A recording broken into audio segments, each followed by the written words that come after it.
Hallihallo, Hallöchen und herzlich willkommen zurück bei dem verrückten Vogel aus der Nachbarschaft. Und Tori hier. Und wir machen mal wieder eine Runde weiter mit ein bisschen Fate Grand Order, der Tee mit karibischem Nachgeschmack. Ja, den habe ich mir auch schon schön bereitgestellt, schön mit Honig. Also ja, also ich würde mal sagen, die nächsten paar Stunden sind definitiv gesichert, ne? Oh, geil, Mann. Oh, Mango ist schon was Geiles, ne? Vor allem wenn es Tee ist. Werde ich wahrscheinlich definitiv auch brauchen bei den ganzen Scheiß, den ich wieder vorzulesen habe. Aber jo. Wird auf jeden Fall bestimmt wieder witzig. So. Aber ich würde mal sagen, wir machen dann auch sofort los. Ich will mal eine neue Technik verwenden, weil das letzte Mal hat meine Technik ja ein bisschen Macken gemacht. Und ich bin auch überlegen, ob ich nicht einfach das Handy halt auf meinen Schoß halt so ein bisschen packe. Damit hat das weniger Bewegung, damit schwenken die Kabel halt weniger hin und her. Ob ich damit vielleicht weniger Probleme habe. Aber ich würde mal sagen, das werden wir jetzt im Laufe des Streams definitiv sehen gleich. Aber Feuer. So. Dann. So, das können wir erstmal. Dann machen wir Musik schon mal an. Zack. Und ich schalte schon mal auf den großen Bildschirm, dass ich auch ein bisschen was besser sehe. Zack. Wunderbar. So, ganz wichtig, ich muss den Bildschirm noch sperren. Und sonst bin ich nämlich am Arsch. Ah, wunderbar. Weil sonst kommen ja Soundbugs und bla. So, dann zack. So. Wunderbar. Ja. Und wer sich wundert, ne, Ruhe! Ich habe extra auf den Schoß genommen, damit es nicht ruckelt, so krass, ne? Aber jo. Wer sich wundert, ja, 1000 Zelt-Quarz mal verballert. Ich habe probiert, auf Koyanskaya zu ziehen, kannst du die Tonne kloppen. Also ich habe wenigstens MP1 bekommen, aber ich wollte eigentlich MP3. Ja gut, von wegen MP3, ne? Ja, der Tori hat einfach mal 1000 Zelt-Quarz verballert. 1000. Aber fupp, weg. Das Geilste ist, die Voice-Lines von der, ey, die waren mir auch so gut dazu noch gepasst, wo ich mir denke, Alter, nee, das haben die doch mit Absicht gemacht. Das haben die sowas von mit Absicht gemacht, ne? Ich würde mal sagen, wir gehen mal ins Lost-Bild rein, um zu gucken, was uns jetzt dort auch erwartet. Rider! Ja gut. Das Einzige, ich muss halt ab und zu mal so nach unten gucken, wenn ich irgendwelche Entscheidungen treffen muss, ne? Das ist so das Einzigste. Oh Gott, oder ich winkel das Knie ein bisschen an, mehr so nach oben. Alter. Tori, jetzt streng ich mal an hier. Ja. Zack. So, auf nach Norwich, würde ich mal sagen. So, zack. Oh, 0. Das wird wieder eine ganze Menge zum Vorlesen, ne? Das wird richtig viel zum Vorlesen. So, aber mal schauen, wie sich das macht. Avalon La Fey. Camelot. Und dann schauen wir mal. I can hear people singing the Child of Prophecy song in the streets. I shall speak now of a future, of the end of the Isle of Mystics, which came to be known as Fairyland. Let the innocent return. Here stands the Queen's unknowable castle. It falls like rain, like ash. It vanishes like snow, like lies. Our desires languished, deferred. Even now we dance in the palm of the Queen's hand. We require now only a little more patience. After 2000 years, the dawn shall bring the child, who will be our salvation. He shall be the child who saves the world, who binds both peoples together. Even if her light begins as but an ember, even should no one see it, she will come as a flame to draw moths. A city of iron, a sea of soot, when the calamity recedes, a pilgrimage begins. Chosen by the staff of selection, the savior guarded by travelers from afar shall reach the throne. The two kings shall arrive at the throne, accept now this bloodied crown. Ring, ring, like a raging thunder, like weeping flame, let us hearken to the 6 bells ringing, blaze the path of the true king. Ere the red calamity catches us, ere the black calamity devours us. Indolent and derelict, though we may be, we are the scions of the free fae. Never have we wished for anything, but still we desire a shining future. There's no mention of Norwich being destroyed in that song. So why did Oberon say there was nothing anyone could do to stop its destruction? I wonder, does he know more of the song than everyone else? Ja, ne, das ist eine I do, as a matter of fact. The prophecy actually has 18 verses in total. Most fairies are only familiar with the 14 we just heard, but there are actually 4 more. I knew it. Why didn't you tell us this sooner, Baron? I just forgot to mention it, okay? I'm sorry. Can you please drop it? Yeah, you can just bluster your way through mistakes, you know? Der gute Baron. Yeah, you're right. But I don't want to lie either. It's hard on me. Alright, I tell you, these are the other 4 verses of the prophecy. At least I heard them. Verse 8.5. The harbor shall return to empty shore, but the calamity shall vanish into the distant sky. Verse 9.5. The round fortress shall burn, and the bell of water shall appear.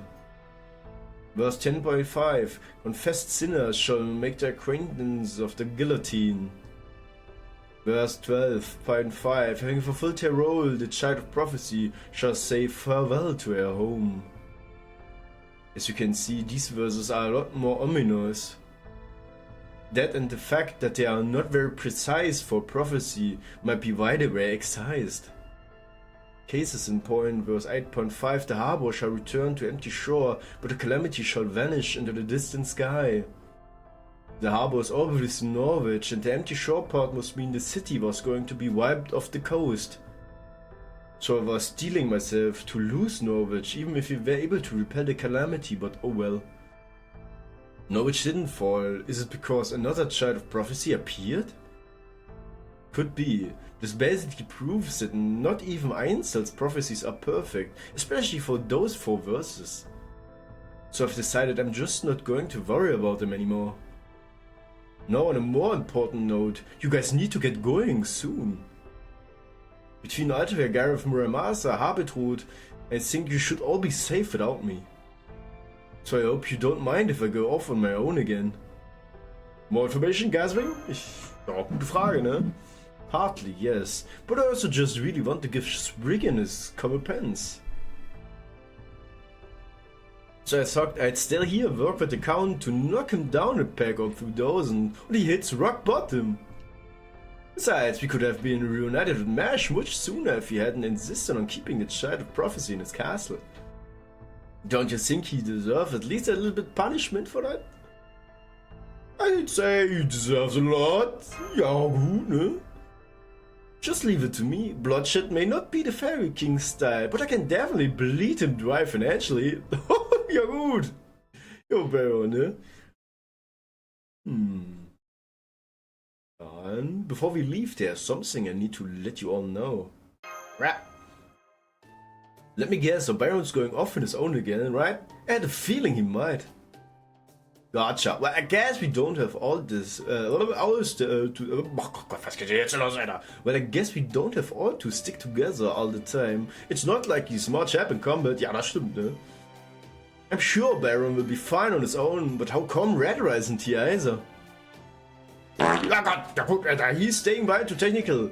He's still Auroras Retainer after all. Jetzt werd ich angefurzt, Mann! Juri, das war ja so klar. Das war ja so klar, dass du das warst, Mann. Wer kackt hier sonst noch um die Uhrzeit rum, Mann? And it wouldn't be good for her if I were to, if we were seen with us right now. Ja, wie er grinst, Mann. Wie er grinst die Backe, Mann. So I'm gonna have him stay here with the Baron and bring the carriage if he need it. I see, that makes sense, but you there, the Pink Fairy, Habitrud, right? Und nicht vergessen den Sound schön auf YouTube anmachen. Ich brauch meine Watch aus. Vergesst das nicht, Junge.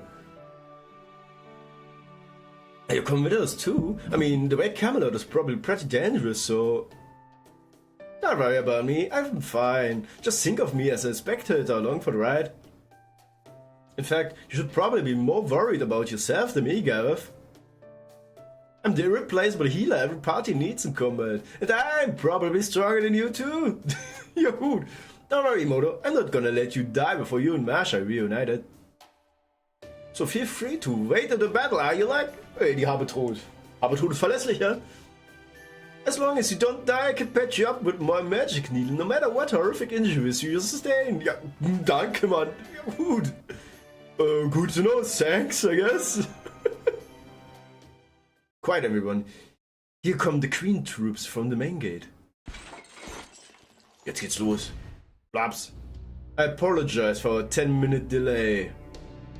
I'm Tamlin Gawain and these are 30 members of the 1st Royal Knight Morse Extermination Brigade. We are the ones who will be providing you, honored guests of Camelot, with safe passage. Da bin ich mal gespannt. Say something, Altria!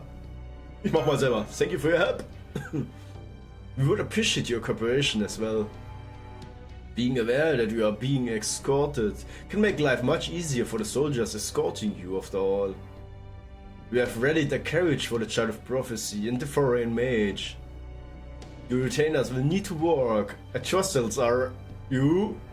You're that scoundrel who tried to assassinate the High Queen. Oh, you're still alive. I saw you fall into the pit. Oh, that? Yeah, Lancelot handed me my ass and tossed me right into the pit. Ja gut, ne? But unfortunately for you, I managed to survive and now I'm the Child of Prophecy's bodyguard. Next time you see Lancelot, tell not to take your eyes off a servant until the spirit ocean is completely gone. What should we do, Lady Gawain? Are we really okay letting this man back into Camelot? What if he tries to assassinate the queen again? It's alright. If he does, he won't have the element of surprise anymore. I can take him myself. Especially now that the queen has assured me not to worry if combat damage or destroys the castle. Yeah. Hey, that's great. You barely fit in the place anyway. Should you, should help you move around better. Next time we fight, I'd rather it just be a head-to-head without either of us holding anything back. I guess the Child of Prophecy has something of an eye for talent after all. However, much of her other retainers suggest otherwise. Fine, you there, make room in one of the carts for our guests. The servants can ride with the foreign mage. Treating those who as honored guests, at least until we reach the castle, will help us all move faster. Good! Yes, my lady, right away. We'll be taking the western road to Camelot and spend one night at Oxford along the way. Well, then take a detour around the pit towards Camelot. For the next 2 days, our fates shall be intertwined. We will not turn our swords on each other, regardless of what may happen. Do you agree to that, foreign mage? Alles klar! Wird gemacht, Chef! Good. Then let us be off. Soldiers, do not let your guard down simply because this is an escort mission. The calamity's destruction has led to Morse toxins spreading far and wide across Britain. Eliminate any Morse you come across immediately upon discovery. I don't want to hear even a peep of discomfort from our guests. Ja gut. Ja gut, ne? Ich nehm's hin. Ich nehm's ja schon hin. Weiter geht's. Giant Hole, Osten. Oh, mit Kampf.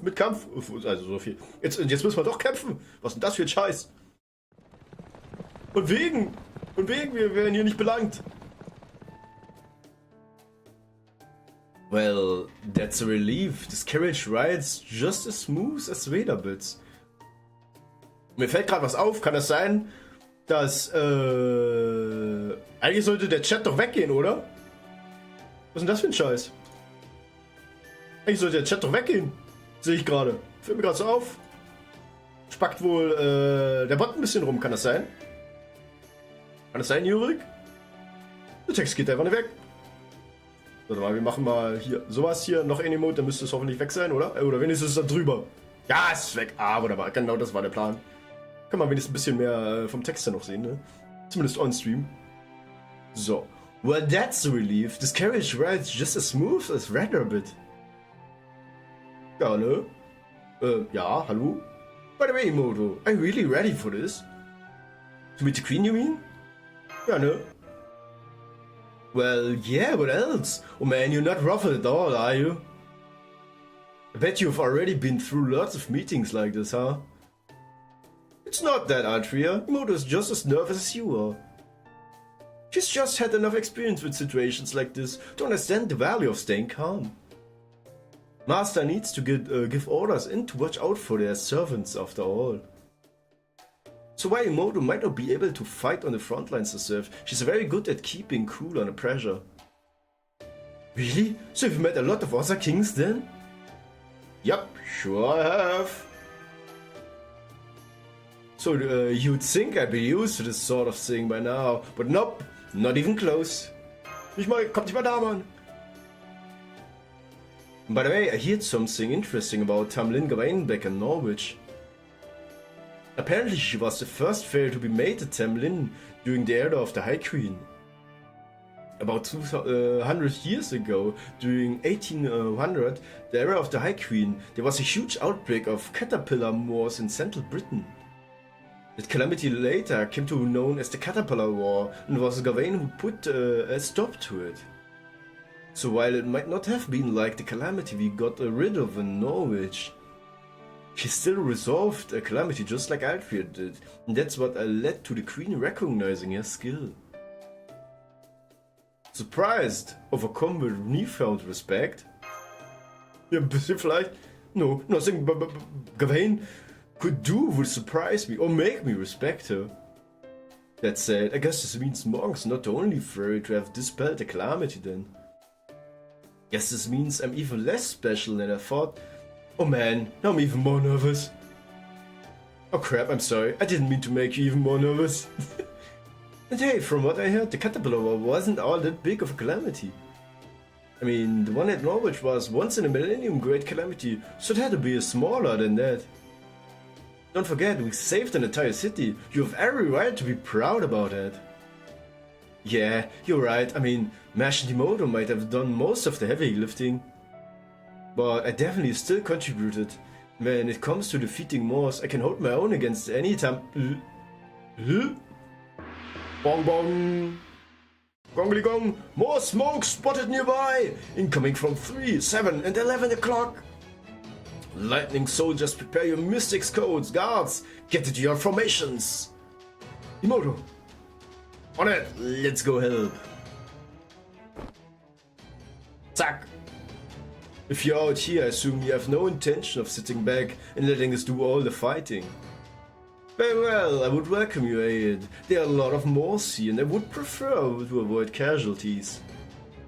Follow me, child of prophecy, foreign mage. Make sure you stay close to me. Ja gut, die machen platt. So, wen nehmen wir denn? Formation restricted. Warte mal, zeig mir erstmal an. Was genau willst du? Nur 2? Ist jetzt 2 NPC? Okay. So, warte mal. Wir haben doch hier bestimmt was Feines. Ja, Udios, komm her. Up to 3 servants can be set in this quest. Also nur 3. Ah ne, ja, okay, 3 kann ich rein. Okay. Ich verstehe schon, was Phase ist. So, wo ist mein Merlin? Merlin! So, warte mal. Bibi. Eine gute Bibi. Alter, was würde ich bitte ohne Bibi machen, ne? Wen nehmen wir noch rein? Ja, Koyanskaya! Ey, komm schon, Mann. Ich kann doch nicht Koyanskaya nicht reinnehmen. Aber da mach ich mit mal Line-Up. Line-Up, ich will das Line-Up. Da, Line-Up, komm her. Genau. Dann kriegst Merlin.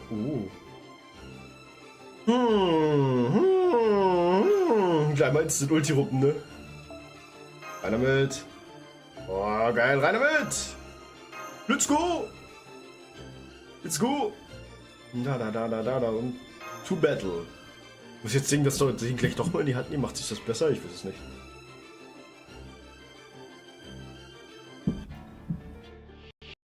Oh Gott. Oh. Faul Wetter? Ja gut, erstmal. Ja gut. Ach, der krasse. Zeig mal her. Gern, was ist das? Ja gut. Nimm mich hin, ne? So. Ich glaube, wir können Instant Gawain voll machen, oder? Counting over. Ja. Hier, drauf da. Ja, dann da. So, hier, Gawain. Ja, guck mal hier, Buff. Strong Eater, Alter. Nom, nom, nom, nom, nom. So, oh, warte mal. Warte mal, hat die nicht eine Single-Target? Oder ist das, warte mal. Cooldown, Heavy, Damage. Oh, Gott sei Dank. Oh, es greift alle an. Was ist es? Gavin! So. Was machen wir? Ihr Altria immer und... Let's go! Hey! Erstmal Merlin vorwärts.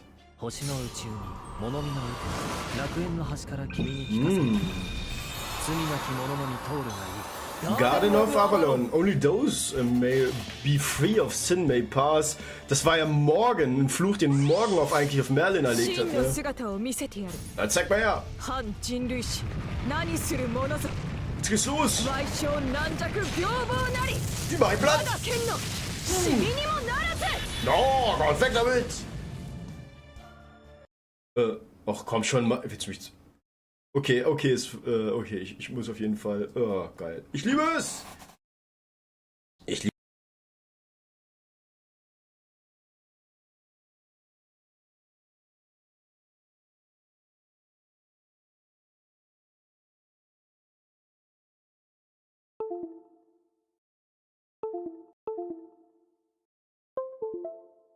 Und ich darf meine... Ach, ich liebe es. Ich liebe es! Blick. Ton ist sofort gleich wieder da. Ich werde kurz mal. Warte mal. Pipi. Ja, beenden bitte. Warte mal, jetzt muss ihr. Du bist jetzt wieder da. Okay. Nee, ist noch nicht da. Ja, warte mal. Augenblick. Nochmal kurz. Wo ist die. Game. Ne, nicht Game. Capture Card, Alter, ich liebe es. Da halten die echt nicht lange, ne? Ah, jetzt. Ich muss meine Webcam noch resetten. Ja gut, dann halten die echt nicht lange, die Dinger, ne? Die HDMI zu... Alter, das ist immer richtig mies, die Kacke. Warte mal, wo bist du? Da, komm her. Zack. Einstellung, Kamera, aus, an. Ich bin wieder da. Juhu. So, weg damit. Minimiert. So, also kann ich es doch in der Hand halten. Das ist scheißegal wie. Okay, das Ding ist einfach nur scheiße. Der scheiß Übersetzer dafür dann. Ja gut. Das macht der echt nicht lange her, ne? Gut, so, ich bin wieder da. Es kann weiter. Da kann ich es auch gleich in die Hand nehmen weiter. Dann ist es scheißegal, wo ich es habe. So. Gut. Nummer 3 Viecher klatschen. Was haben wir? Oh. Wunderbar. Komm her. Idalo. Nummer... Hier. Goyobora. Hat sogar... Nice. Was? So, Spuck mich einfach an, die Sau. Schweinerei. Hör mich an zu spucken. Ja, hahaha. 0 Damage, Alter. Dann. Hier, guck mal. Okay. Da muss ich echt dann wahrscheinlich ein bisschen rumprobieren, dass ich... Oh Gott. Da muss ich echt wahrscheinlich ein bisschen mehr rumprobieren, andere Möglichkeiten noch zu finden, das Bild zu übertragen vom Handy auf die Capture Card. So ein fettes Vieh hier. Ding. Warte mal, ich habe auch nichts für euch da, ja? Hier, wisst was? Machen wir erstmal so. Ikai. Das fette Vieh war platt. Der Riesen durch.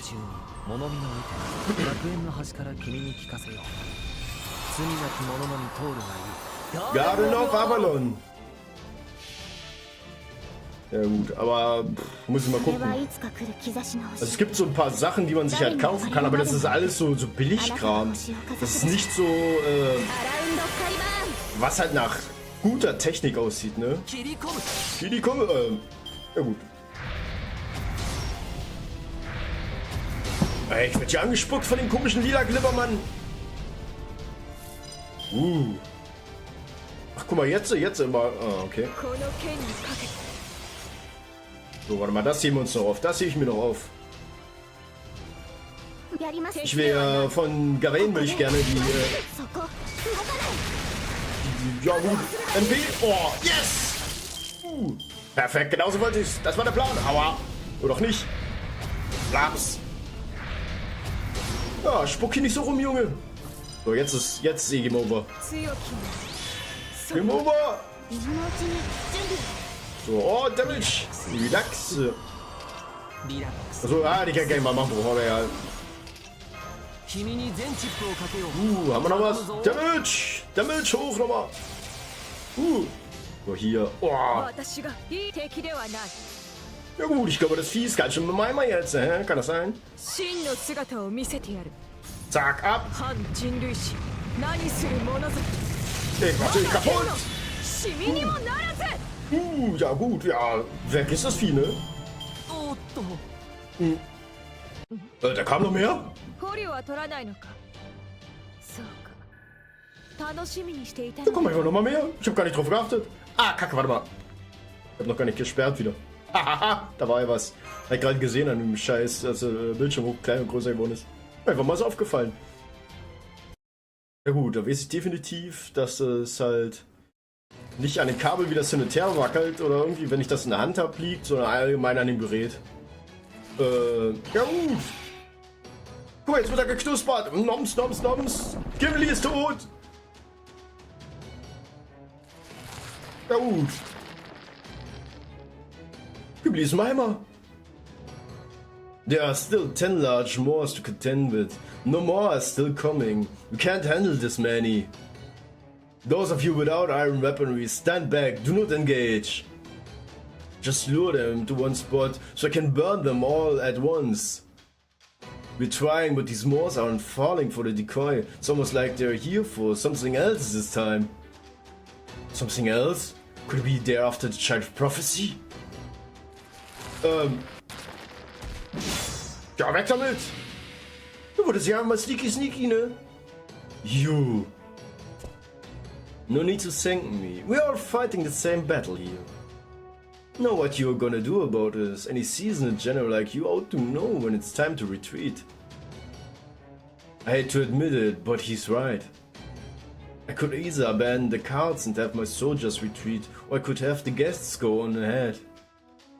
No, I'm a Tamlin. Retreating from Moors is not an option. But they refuse to cluster anyone in one spot, so they're clearly being wary of my Galatine. Ja, ne?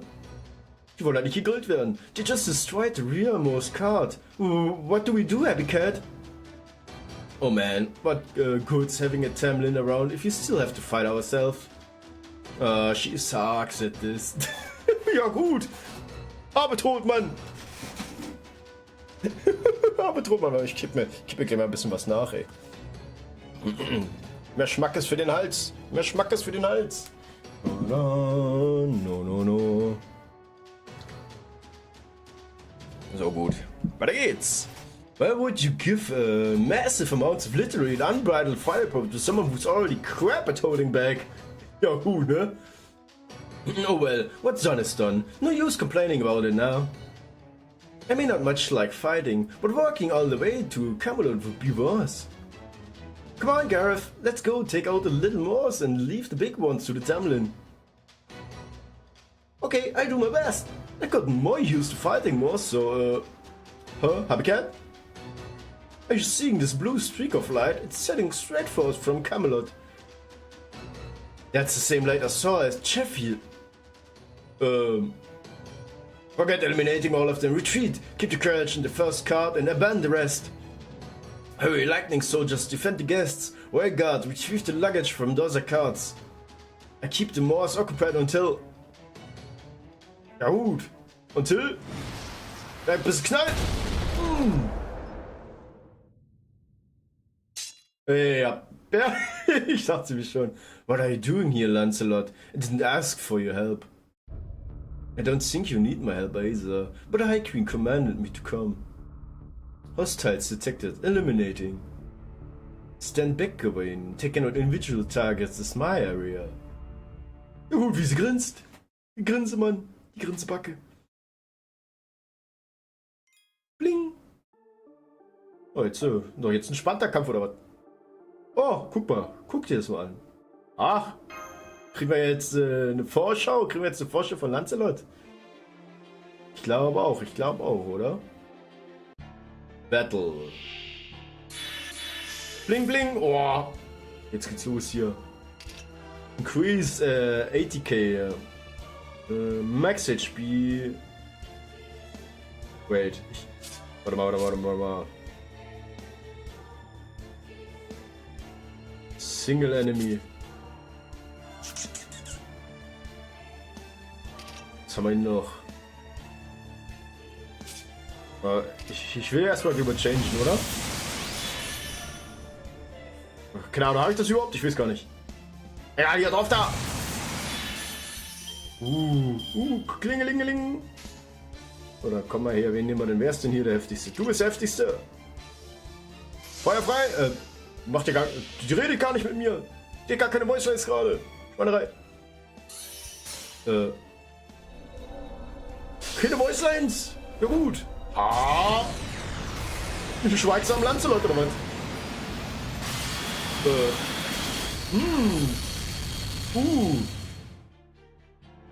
Das war schon gar nicht mal so schlecht. Babs.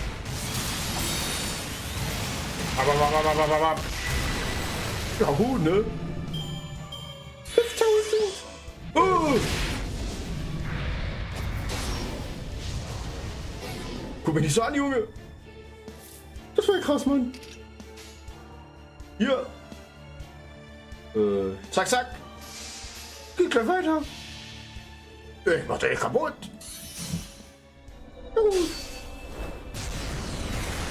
Jetzt mit 200%!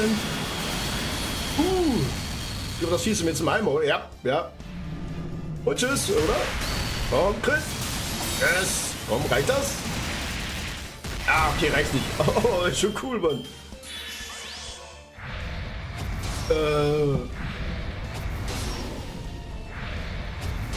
Spuck mich nicht so an, Junge. Gleich nochmal gut. Was können, Mann? Was können? Wie krass ist das? Die spammt einfach die ganze Zeit die Ulti. Klacks. Und drauf da. Bam. Game over. Also für die, nicht für mich, ne? Ja, schlimm auf. 4000. 4000 Damage. Da. Na.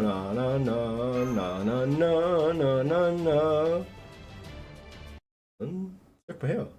Komm, bin mal gespannt. Diese grinst, die Kleine. Und tschüss. Game over, sag ich ja.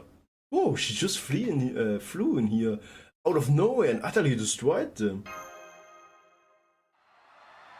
All Moors have been destroyed. Brilliant work, Lady Lancelot. So this is what they mean when they call you the undefeated dragon fairy, the most beautiful Tamlin in all of Britain. I still can't believe you took out so many of those large Moors so easily. Oh, wieso feiern? There, I eliminated the Moors just like the High Queen told me to do. I'll let you handle the escort from here, Gawain. Oh, tschüss. Ja, weg ist sie, Mann. And she flies off so quickly as she arrived. VTOL aircraft, that I gerade gesehen, Mann. As if you're even capable of handling an escort mission. Don't just stand there, you fools. Start fixing the wrecked cart. If this is the best you lot can do on the first day of this mission, I shudder to think of how you'll fare in the days ahead. You can forget about resting in Oxford. I want to report from each and every one of you later on how this situation could have been prevented. Yes, my lady. My deepest apologies, Lady Gawain. Pathetic. I would have thought all of you together would be able to defeat at least one or two of the large Moors. I suppose this just goes to show how overly reliant you've become on us Tamlin. It seems I need to start re-educating the fairy soldiers like I'm doing with the humans. Oh, my apologies. I appreciate your help. Sorry again. I never did ask your name, did I? I wasn't authorized to do so. But now that you have aided us in dangerous predicament, that is no excuse. I'm Gawain. What is your name, foreign mage? Timoto, der Bob, der Bobo. Well met, Imoto. I appreciate your obvious hostility towards me. You've got spirit. I like that, since we'll be enemies later. Alright, let's get this escort mission back on track. Oh, and I advise you to watch what you say in the carriage. I could easily overhear you, depending on which way the wind is blowing. Oh, ne? Wait, this isn't it? Man, I thought we were going to be put in a nice inn at Oxford. I can't believe we are camping out again. Alright, if you can't have a nice accommodations, at least we can still have nice food. I'm sorry we don't have enough to share with the royal guards, but I say we have the cakes of the count gave us now. Oh, it looks like mine's called cheesecake. What's yours called, Altria? Mine says Swiss roll. Oh wow, it's shaped like a log. You should make it much more easier to eat. That's so thoughtful of the count. You proper humanistic people are also considerate. I guess you could say that. Sweet yam jokan. How the hell did he manage to make this here? Some tea would go real nice with this. I think I'll go down to that river and fetch some water. Nom nom nom nom. What was this card again? Chiffon cake? Oh, ey, jetzt geht's los hier. Zuckermann. So this is what happens. Was happiness is itself like. Or itself tastes like. Oh god. I had no idea they had so many kinds of sweets these days. Oh yeah, it seems even Fairy Britain has been developing a bunch of cake recipes. Oder...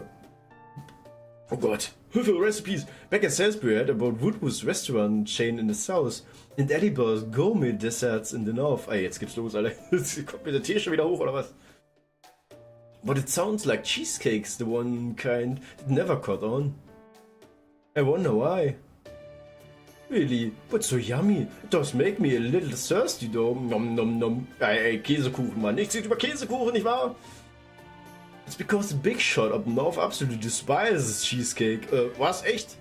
She's always says cheese has no place in the desert and that it has to be chocolate or nothing.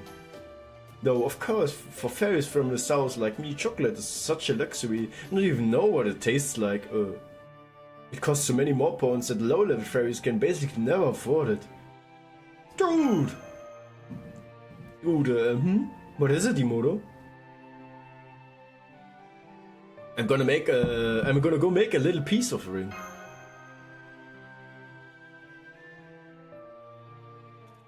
Rüber zur Gavene.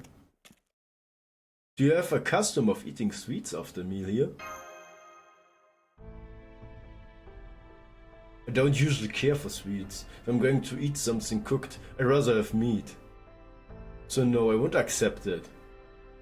But I can see you have something to discuss. Go on, then, have a seat. You want to talk to me about Lancelot, right? Very well, then ask me anything you wish to. Actually, I wanted to ask about you. I see, you're trying to figure out my true name. Pointless, but I can at least respect your willingness to try anything you can. Come to think of it, I still haven't properly thanked you for your help earlier, have I? Come, sit. If you wish to talk, I can indulge you for a short while. I manifested in Britain 400 years ago. I was meant to be the next generation, the successor of an upper-class Fengclan fairy in Norwich. Except that I didn't look anything like my predecessors. Even though I'm a Fengclan fairy, I was born resembling a wind clown, or no, if anything, I looked like a human. Some suspected I might be a changeling, others said I was a curse from a battle against the Moors that took place 600 years ago.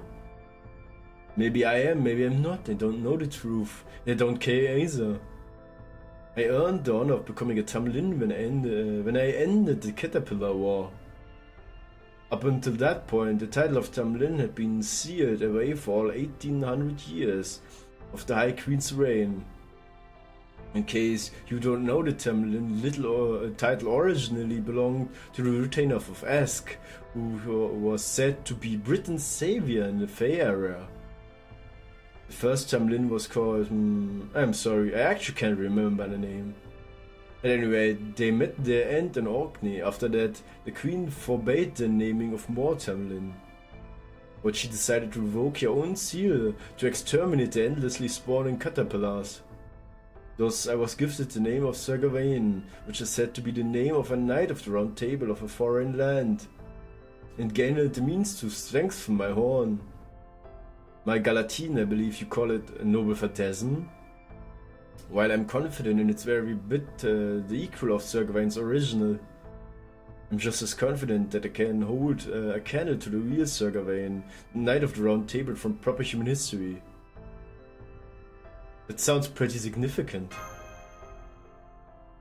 But never mind, I shouldn't be talking about the Round Table. I'm told it's creepy when I do so, for some reason. Let's see, what else can we talk about? I know. Let's talk about the war against the Moors. This war took place a millennium ago, along with one of the great calamities during the 1000th year of the era of the High Queen. It was a time when the Moors had the king and an army and waged war against the High Queen and 5 of the 6... Echt? Die hat einen König? Apparently this king was something of an odd duck. He never attacked fairies or killed humans. All he cared for was fire and lightning. He would gleefully destroy anything and then only for the joy of watching it burn. He reduced cities and forests to cinders, raised the ground before him, and summoned rain clouds just to hear their thunder. Some fairies called him the Storm King, at least until the High Queen forbade anyone from speaking that name.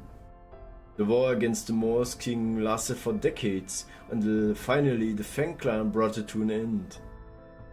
Woodwoos, a fairy who had recently succeeded the previous head of the Fang clan at the time, was the one who dealt the final blow. And so the great calamity, the king of the Moors who feasted on magical energy, was defeated before the Fang clan. However, it's said, with his dying breath the king cast a curse upon the Fang clan. Curse? Fairy eating black dogs. Okay.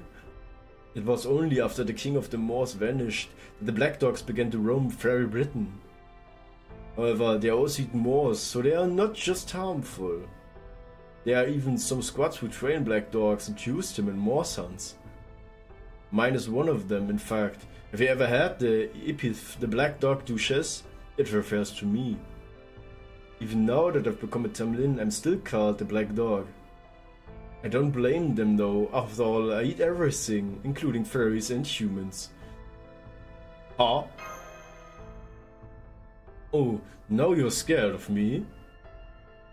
You had no idea you were trying to get information out of a woman feared throughout Fairy Britain as a monster.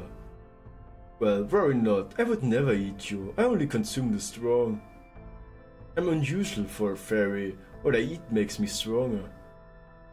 In fact, I can inherit unusual powers or abilities the fairies I eat may possess, though with limits on capacity and capability.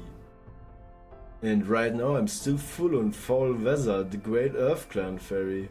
Okay, I needed a sacrament for the Caterpillar War, it was crucial. But he had holed up in his fortress in Cornwall and refused to come out. So I challenged him to a duel, defeating him and devouring him. Ja gut, ne? Alright, I think that's enough time spent relaxing after dinner. Go back to your camp now. Thanks for talking to me. I'm used to talking with humans. In fact, my current husband is human. Echt? Really? Well, say he's my husband, please his name is a romantic partner, no a future meal. Ja, genau, I said, it's just a guest I'm putting up in my mansion while he recuperates. Still, ich frag mich, wer das ist. Kann ich den? You do remind me of him in both your lack of fear and your innocent curiosity. Alright, back to your camp now. My soldiers and I will take turns keeping watch. Don't stay up too late.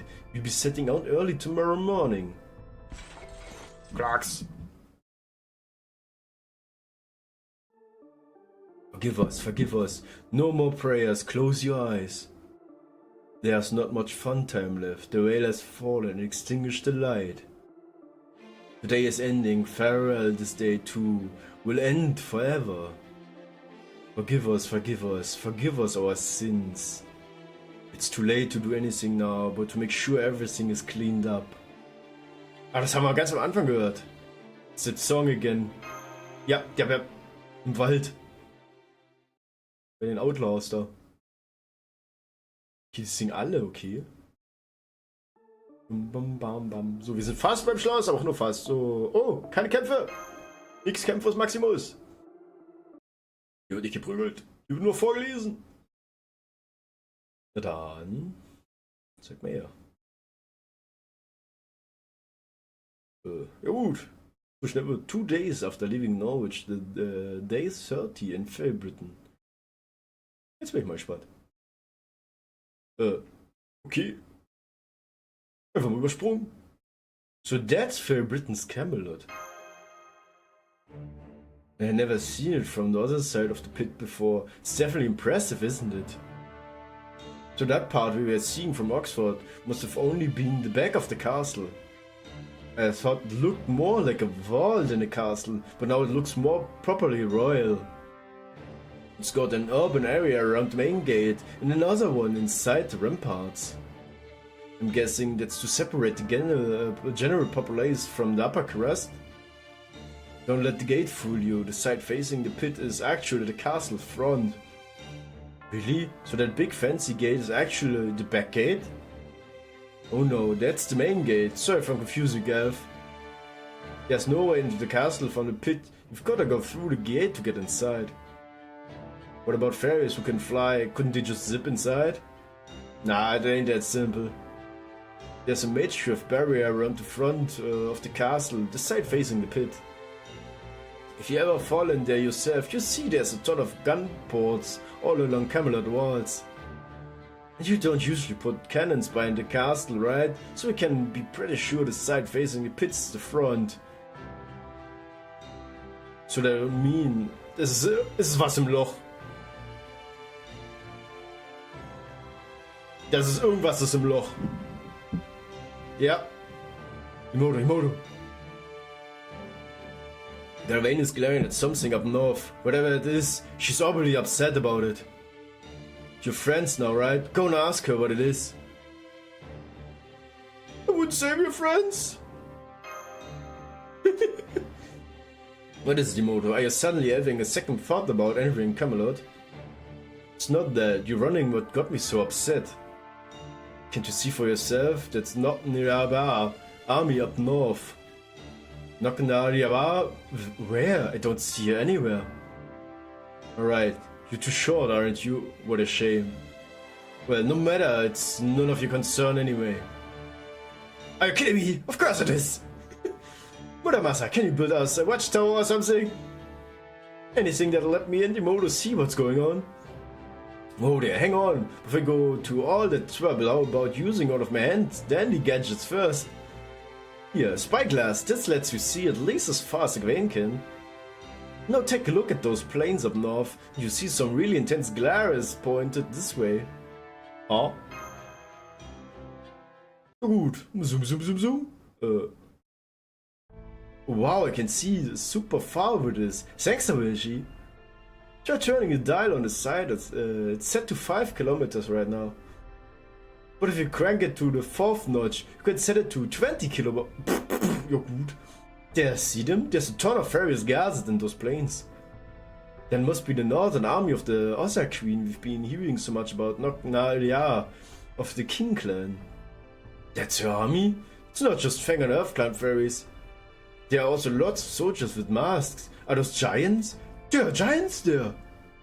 That's right, Nognalia rules, bestows power and wealth upon any who swear fealty to her. It's the opposite of Gloucester and Murian. However, that effect only works when Nognalia herself is nearby. I see, so if she wants her troops to be effective, she can't be far from them. Go on, Imoto, try looking a little farther ahead. See that huge carriage? The one that kind of looks like a small fortress? There's a fairy staying on top of it, looking down at us from up there. And even though this is your first time seeing her, I think you agree that there's no mistaking who this Northern Queen is. Lass mal sehen. Na, zeig mal her. Was ist das für ein Ausschnitt, Mann? Panties! Sehe ich Panties oder was?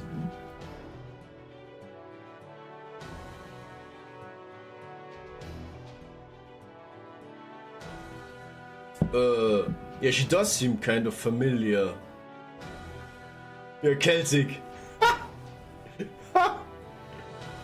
Absolut. Ich weiß schon, Mann. Yep. Oh, scheiße. Es ist Map D. Es ist Map. Wow, das ist Map D, der Queen of Connacht von America. Ja, das Gesicht, da kennen wir doch überall.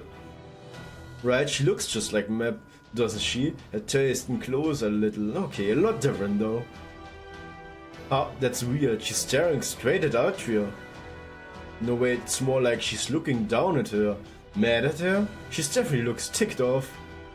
20 kilometers away or not, I can't believe she brought her troops all the way out here.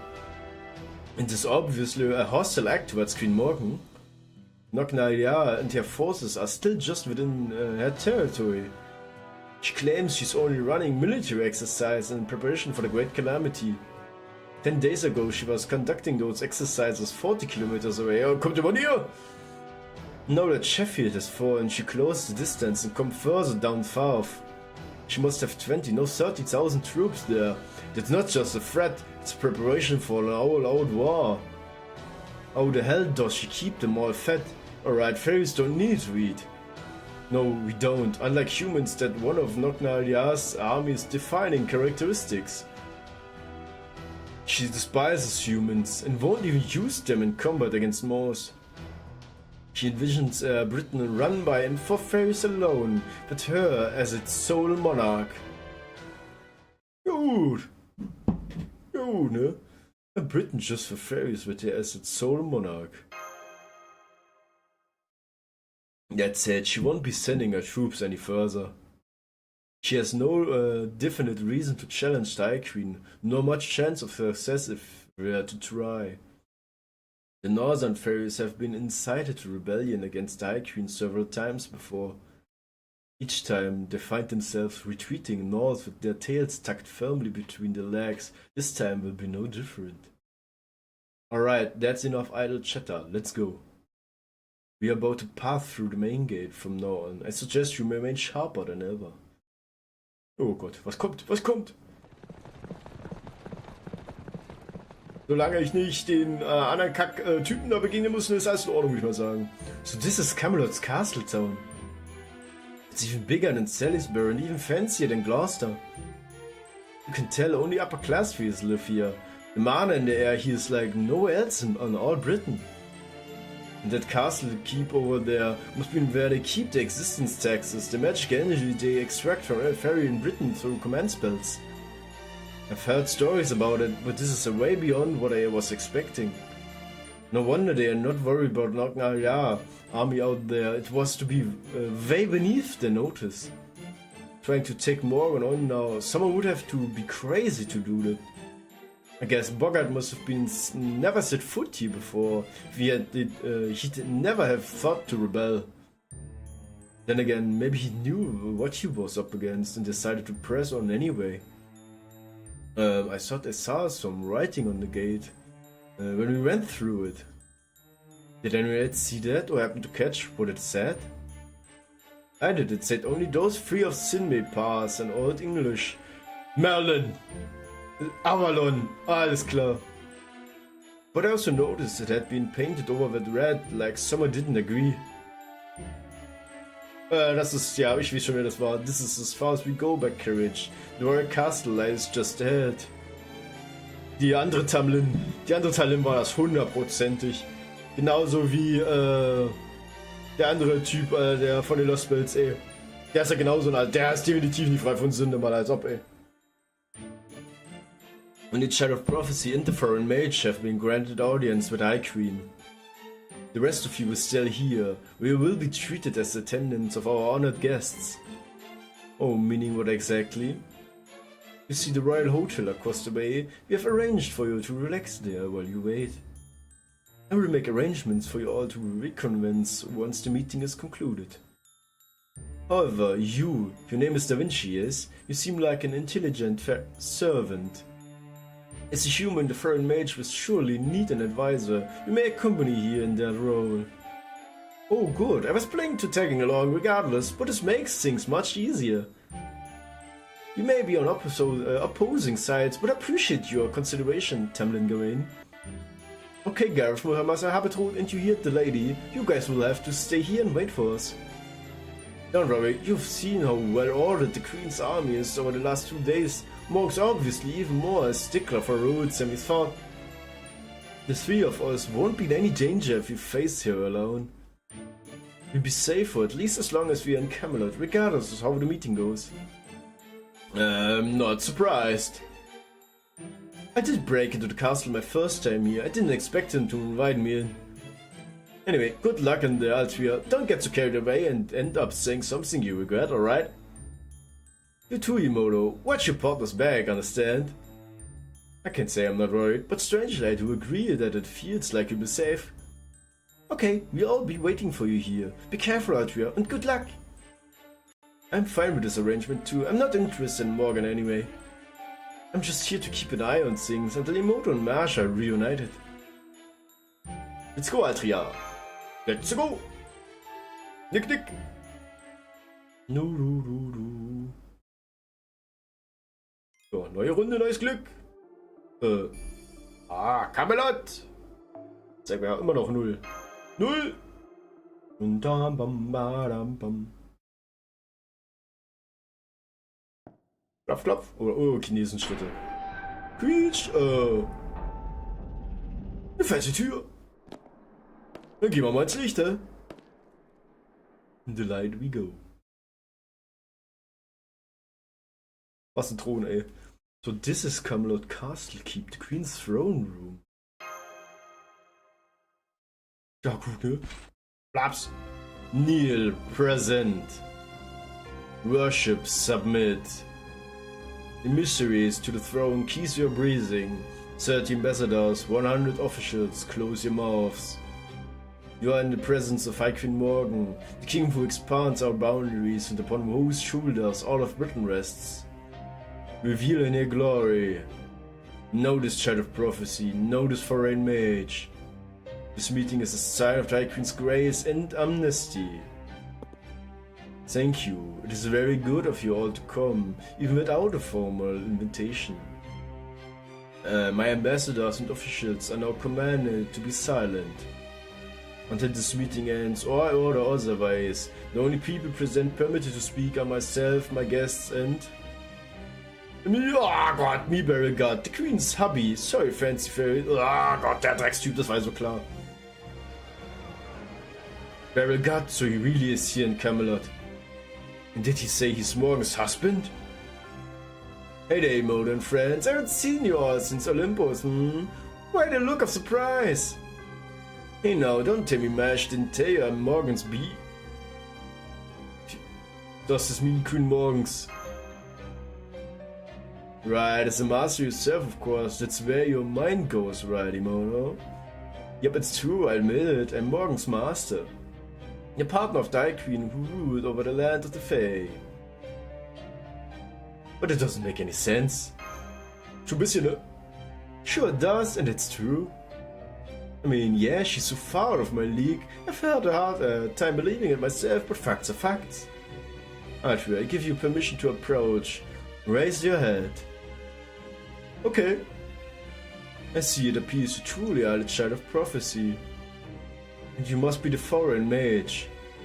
The Master of Chaldea is seeking so desperately to restore what you call proper human history. Yes, I am. Your efforts in Norwich, though commendable, were unnecessary. Still, you did well eliminating the calamity. I will therefore route you accordingly. Typically I would compensate you in the currency of my realm. However, I understand the source of your magical energy is spatial magical energy occupying values you refer to as QP, which are derived by viewing magical elements as particles, correct? Ja gut! Krieg ich jetzt QP oder was ist jetzt los? It was 100 million of these should suffice. Take them. That much? Wait, does this mean you have a QP mind here? Of course not, I will simply create them myself by using your own magecraft system methods. I have nothing more to say. If there's nothing else you wish to discuss, then our business is concluded. Attribution, if either of you would ask questions of me, now is the time. But be warned though, you're my guest, careless words may cost you that status and the protection it affords. Ja, gut, dann bin ich mal der Erste, der dran ist. So we speak up first, and very well, you are indeed brave. Let me conquer 5 lost bits. What is it you want? Shall I go to resolve the bleached earth phenomenon? Yes, I'm aware of the situation on the outside world. Beryl Gut has informed me. But there's been another anomaly detected in this lost build that we need to resolve first. Oh, what sort of anomaly? Using an ability similar to Einzel's ability to prophesy, we've observed a future depicting a cataclysmic collapse. We don't yet know what causes this collapse or how it will actually happen. But if it isn't stopped, it will spread across all of Britain and ultimately destroy the entire planet. That's why Shadia came to Fairy Britain. We need to investigate this collapse and prevent it from ever happening. Now that the Tree of Emptiness is gone, we have no quarrel with this lost build. Our goal is to stop the world's collapse, that's all. Und dann mal ein bisschen nachfüllen, ich brauche Saft. Saft für die Tori. Gimme. Ah, wunderbar. Sehr schön. Ah Gott. Bleibt nicht mehr viel übrig, ne? So. Oh, schön. Schön warm. So, dann machen wir weiter. I see, so you say you have come here not to conquer our world, but to save it, is that all? We also want a divine construct we can use against the foreign god. That's why we are hoping to acquire the sacred lands, Omgominia, the incredibly powerful spell you cast at Olympus. We would like you to provide us with either a mystic code that at least that lets us use the spell ourselves, or the Magecraft theory we can use to recreate it. Olympus, foreign god? What in the world are those outsiders talking about? How can they be so reckless making a demand of the High Queen of all people? Yes, I know the weapon you seek. I also believe you when you say you have come to save Britain. And so I will say this to you, you and your proper human history will come to a miserable end. Dude!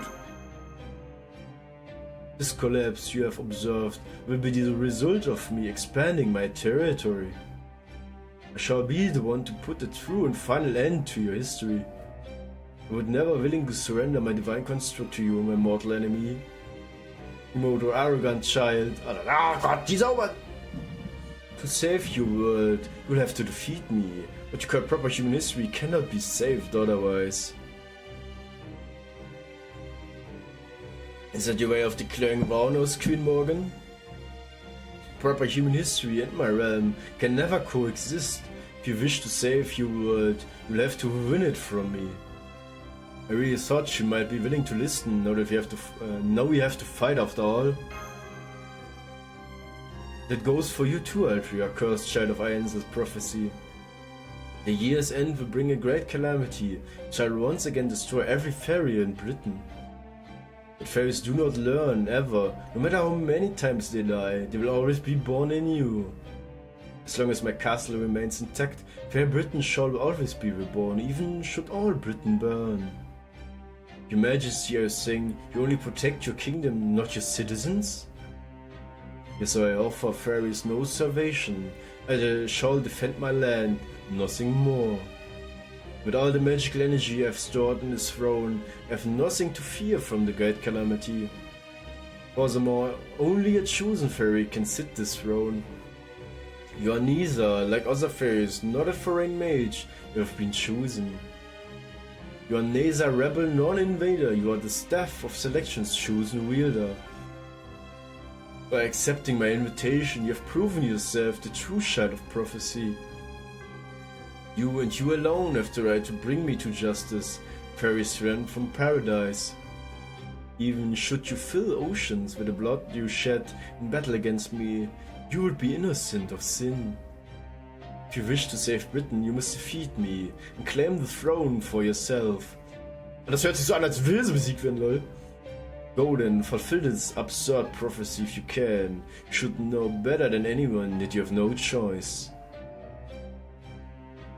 Then it would seem our discussion has concluded. I'm pleased we now understand each other. And alright, who wants a nice peaceful resolution where everyone goes home buddy-buddy with no bloodshed?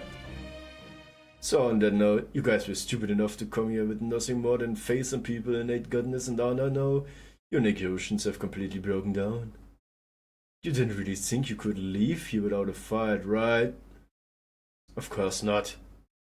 No, right here, get behind me. I thought this might happen. Be silent.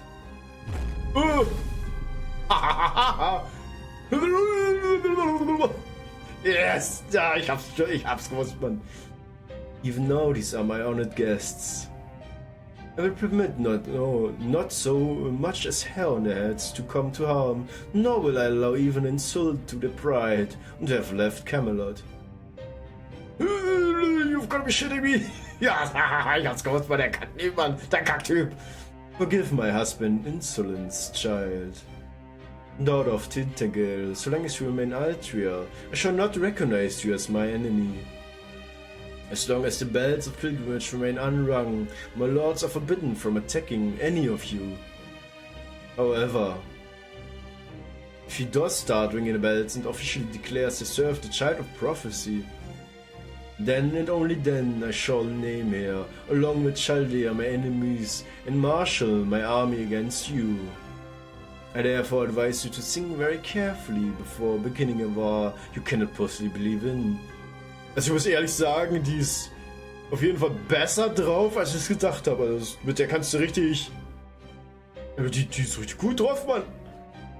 No, stand down. I'm certain there's nothing left to say. Gut. Or is this there? Will you take Mash?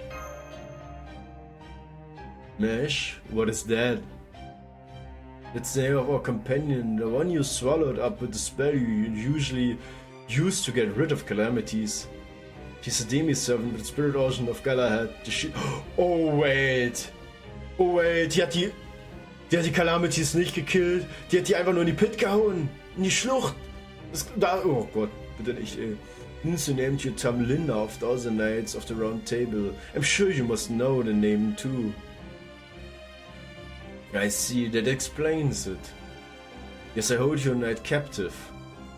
Where is she? I see no reason I should tell you. She's my trophy. But I can assure you she's alive and well. No one can harm her, not even me. Ja gut, das ist wirklich ein großes Fragezeichen, was wieder gerade auf den Kopf rumspringt. Bling! Noch mehr zum Vorlesen, ne? Na dann. Wo sind meine Mio-Cupie, Mann? Ich will meine Mio-Cupie. Well, we made it back outside the castle safely, but... Yeah, it wasn't much of a discussion, was it? She's basically just told us we're enemies and threatened to show us no mercy if we dare to defy her. Yep, can't say it was a very productive talk. We now know that Morgan definitely sees proper human history as her enemy. And we know now that Marsh is safe for being kept in captivity somewhere. But it's just confirmation of some things we already at least suspected. I didn't see anything that could give us any kind of clue as to how we could possibly beat her in a fight. We didn't learn anything useful about the Divine Construct either. Actually, we did make just a bit of progress there. Remember that atrium in the throne room? The one overlooking the pit? Well, I noticed this distinct magical energy pattern nearby. It was very similar to Lion's King in the Sixth Real Singularity. Ja, was für ein Zufall! Was für ein Zufall! Der Lion King hat ja auch das Rongominia benutzt, ne? It confirms for me that Morgan has Rongominia on hand in weaponized form. Not just one or two of them either. She must have at least 10 in place around Camelot's main gate. And with that many of them on hand, she must have had already used them here several times before. So we can assume the one she threw at Olympus must have been just one of several she had at the ready. It would have been great if you'd been willing to sell us just one of them, but it's pretty clear that's not an option. So now the only way of us to complete our initial object of acquiring that divine construct for ourselves is to defeat Morgan. We definitely have our work cut out for us, don't we?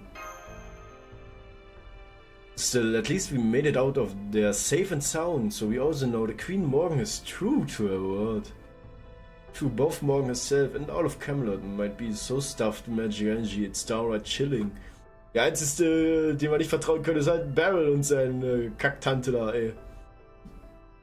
But she was also adamant about upholding the laws she set as a queen. She didn't even listen to Beryl when he tried to break them. Oh, so gut so. I know, Imoto, that only makes it all the more mysterious. Beryl said she was Morgan's master. If that's true, it would make her a servant. But it can't be true because she's been ruling Fair Britain for the last 2000 years.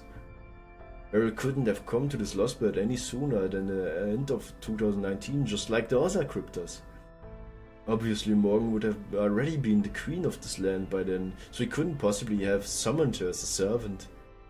So the question is he lying about that, or is he being made to believe it? Either way, we need a lot of more information before we can draw any conclusion. Oh hey, they're back, guys, over here! Welcome back, Imoto. So, how did Darians go? What's Queen Morgan really like? Was she terrifying? Was she strong? Was she really 10 meters tall? I mean, anyone who would take Tristan as a daughter must eat nothing but other fairies, right? Well, she definitely seemed like a queen. Cut that out, Gareth. Can't you see the child of prophecy is doing her best not to spoil your fun? The truth is the queen was completely ordinary, right, Atria? Isn't that what you want to say? Huh? I can't tell. I'm an expert at reading fair maiden minds after all. Don't worry, Atria. It's okay to be yourself. I don't know much about how maidens sing, but being yourself is a good advice. Deep down you're a stubborn through with a fierce competitive streak, right? If anything, you were probably thinking something like the Queen. I could take you any day of the week. Give me 1,000 years and I'd probably be way stronger than... Oh Gott, 1,000 Jahre, Alter. I wasn't thinking any erstes Wort, man. I couldn't you at least make it 100 years? Ja gut. Nee, das ist 1,000, Alter. Kein Drumherum. Guess we won't be getting a Kashi carriage escort back to Norwich, especially after they basically kicked us out of town. I wasn't expecting the way back to be so easy, but now that it's time to go, it's looking harder than ever. If they'd just give us at least one carriage, we could have had a nice comfortable ride back to her. Kommt unser Karot... Oh, hello friends, you're running into all of you here. Wer hätte das gedacht, ne? I was out taking a new carriage for a test drive. I just happened to find myself in Camelot. Ja, aber gut. Gut, auch Baron wieder. Seems like fate to me. Go on, get in. Don't be shy. Oh, bury a sly dog. Yep, I figured you'd be the finishing up around now. I take it your audience with the queen's all done now. I'd love to hear about it, but first... We should probably get going before our presence here gives the Queen's Army any ideas. Hello everyone, I'm glad to see you haven't been tempted by any other carriages. Ja, der Gute da dran, ne? Say hello to our new and approved carriage. It's now got 6 passenger seats and 2 sleeping baths. With this bad boy, I can promise you all a more comfortable journey around Britain than ever before. Ja, gut. Nice. Luxus. You see, they don't call me Redra or Homestretch, but for nothing. That's great to hear about the carriage, but why are you glamoured up to? Once I told the fairies of Norwich I was one of the child's prophecy attendants, they were delighted to absolutely pamper me. Rude. The Earthclan fairies whipped this arm up for me during the celebration, Snort. I see. Well, that's nice. Just hope you're ready to pay it for yourself. Ha! Ah! Oh, geil. Das wurde Rico schon gemacht. Ja gut. Was stand da gerade? Ah, lol, wir kriegen die Million wirklich. Wir kriegen wirklich eine Million GP.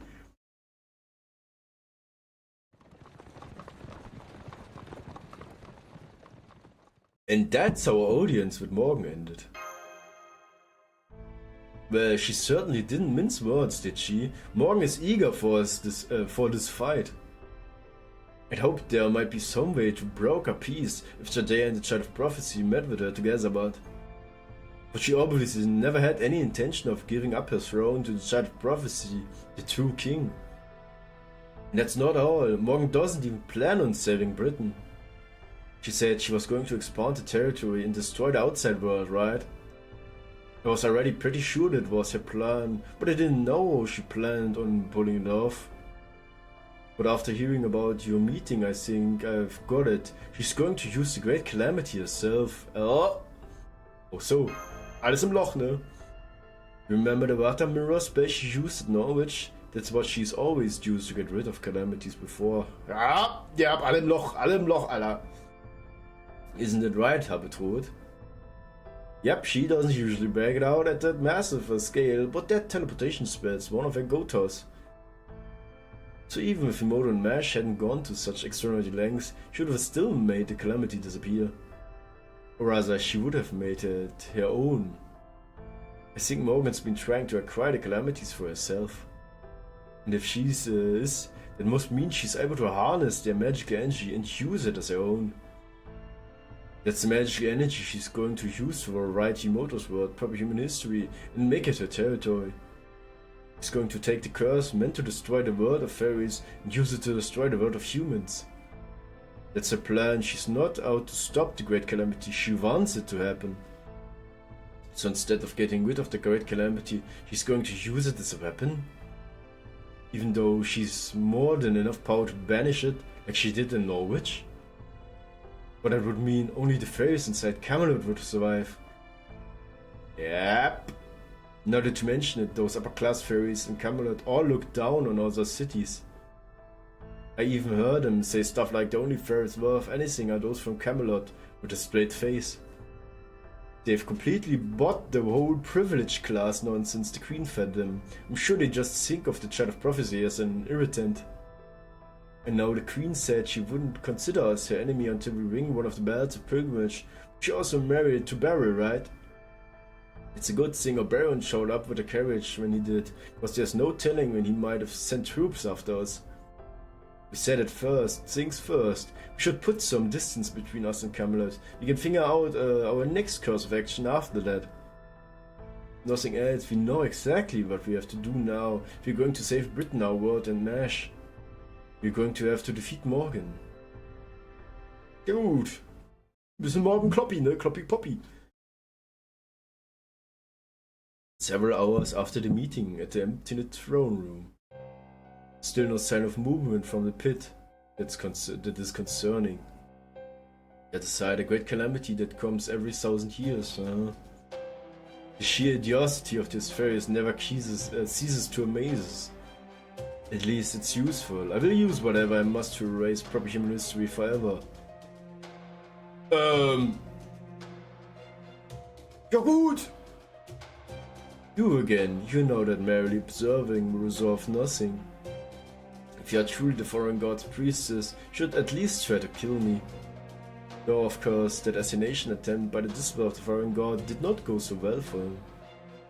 No servant compromised with heroic spirit from proper human history can hope to match my Tamlin. If you will do nothing but stand there and watch, then do not show yourself. I tire of looking at you. There's something you wish to say to me, and speak as he did. Und weg ist er. Sorry to interrupt your chat. I would have knocked, but there's no door here. Willst du mich verarschen? Solomon? Of course not. Why would I welcome guests merely because they come knocking? I don't have a waiting room though. Had you care to use it? You mean the ghost ward down below? It's majestic but unnecessary. I don't have time to wait. I'm neither omnipotent nor a talented mage like yourself. I'm just an ordinary man, capable of nothing but ordinary work. Truthfully, I should be avoiding places like this where I have no business in the first place. Your actions defy comprehension. You are clearly from Chaldea. You're on the side of proper human history. But a foreign god means to wipe the slate of human history clean. I could end up destroying it before she gets a chance. Is that not why you are here? To stop me? No, if you can really destroy it, go ahead. What? True. If left to your own devices, I'm sure you will indeed destroy this planet and erase humanity. And that's preferable the foreign god achieving her goal. Your goal is to wipe out proper human history so you can expand the land of the Fae and rule as its queen. I can approve of your goal or your approach to pursuing it, but I do respect what you've accomplished. So will neither try to interfere with your plans nor lend a day my aid. You should succeed in rendering this planet's lifeless husk. I have no objection. If you are not here to interfere, then why have you come? You claimed you had no time to waste, did you not? I came to see what you've created here. It deserves at least that much. You saw the tree of emptiness for what it really was, and instead of fearing it, you used it yourself. You grasped Shadir's summoning system instantly and made it your own. Those are truly exceptional accomplishments. There's scant few who have even approached your level of godlike genius. No, do you understand, High Queen Morgan? I came here to praise you. I cannot imagine there's anyone else willing or able to give you the accolades you deserve. Your estimation of my magecraft skills means nothing to me. If anything, it sounds snide. Now, if that's all you have to say, then leave. This world is soon to be mine. There will be no place in it for either the foreign god or a beast. I know this was the last chance to intervene anyway. Even if I did try to get in your way now, it wouldn't change anything. If my aim were to stop what's happening here, I've come 2000 years too late. Your history is perfect, your script is complete, but you made a mistake with Tristan. Your victory is still close at hand. Yeah, Tristan, ne? As one who has stood in this very position, I wanted to applaud you and the path you've taken. In my estimation, neither the Child of Prophecy nor the Master of Shadir have any hope of defeating you. Though, of course, we are a third player who has yet to show themselves to intervene. It could change things considerably. Ho ho ho! Ho ho ho! Es gibt Kohle! Kohle, Kohle, Kohle, Kohle! Nee, ich hab wirklich 100 Millionen bekommen. Na gut, nehme ich. 100 Millionen in die Tasche. Oder man kann ich. Wir haben Avenger. Badabam. Ja, ach guck mal, hier haben wir doch das perfekte Bild. Nee, so. Genau, hier haben wir unser Team. Team, let's go! Avalon Lafay, Londinium. Na dann. Weiter im Konzept. Klatter, klatter, klatter, klatter. So. Now that we put some distance between us and Camelot to avoid any possible trouble with royal soldiers who just didn't know about the Queen's orders not to harm us, we've moved along the northern border. Ja gut, dann bin ich mal gespannt, was ihr... We come across a chocolate field that's truly a sight to be... Schokoladenfeld? Whoa, there's chocolate growing straight off the ground! Oh no, no, no, no, oh Gott, jetzt geht's los. Candy! No way, how the hell does this work? I have to take a closer look. What are you two doing? If it doesn't belong to you, you should be ashamed of yourself trampling someone else's field with your dirty shoes. If you're gonna go around tasting this stuff, you need to do some from the edges. Oh god. Whoa, a whole field of deluxe premium chocolate bars Lady Aurora once gave me a tiny piece of? This cannot compare to a carrot, but it may be the sweetest thing I've ever tasted. Oh, geht los! Cannonball! No, don't you start to, you idiot! So good, so sweet. It's a little messy, but it's still so yummy. I'm glad to see you all enjoying yourselves. You can't be so relaxed about this, Byron. We still need to keep an eye out for any signs of What is it, Gareth? Aren't you going to jump in there with him? Oh gosh, oh gosh, oh gosh, oh gosh. Sie sabbert schon innerlich, Mann. Everyone, please settle down. You can't eat that chocolate. Too much chocolate in the air mouth to speak currently. Oh no, I knew it.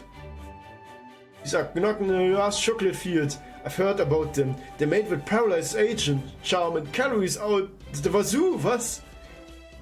Anyone who tastes this chocolate becomes a hopeless chocoholic. And they then have to do whatever Knock says for the rest of their lives, according to Gareth's own research. No idea what Gareth is talking about. Ja, Schokoladenfield, Boss. Ja gut, hallo. Grab casual wipes mouth with fingers. Is this Moss just pop out of the field? Ich weiß nicht, ob ich an den knabbern will, Mann. They must have been lying in wait to ensnare any fairies that succumb to the chocolate paralysis. First fairies eat this chocolate, then the Moss eat the fairies. What a perfectly devious predatory tactic. And I'm afraid none of the others will be of any help now that their veins are full of chocolate poison. Come on, Ramasa, this is one all up to us. Got it. Good luck, Gareth. Masa, why did you just take a step back? What's that you're holding behind you? Sorry, it was right in arm's reach. I just couldn't help myself. Some wise ella you turn out to be. Ja gut, einfach mal Schokolade. Ja, geil. Ach, das wird schon. Ich bin ja keine Fairy. Ich bin die Moon. Und ich sag mal, der Master ist eher... Giftige Schokolade? Ja gut. Die sind wirklich braun. Das sind wirklich Schokoladenmaus. Chocolate Bar. Ja gut. Piu. Frage ist, reicht's? Oh, ich glaube, es wird nicht ganz reichen, wenn ich nicht mache. Piu Piu. Onjo Wanai. Was haben wir? Yep, sieht doch gut aus. Kalgan. Na. So, warte mal, die machen das. Und Big Bang. So, warte mal. Platz. Und jetzt können wir nur hoffen, dass der andere dann auch stirbt. Das reicht, ne? Aber sollte doch, hoffentlich. Nee, das reicht nicht, Mann. Quesa. Verflucht. Aua, ey. Ey, du Ratte. Sag mal, kannst du mal auf wen anders schießen? Die Sau. Damate. Platz. Und Pfaff. Weg damit. Plaps. 900, die Schweine. Noch mehr Schokoladentypis.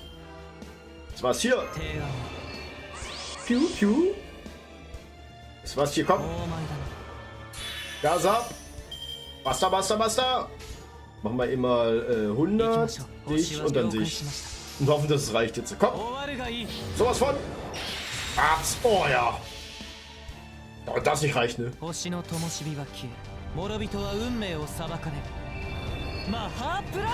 Ja, weg damit.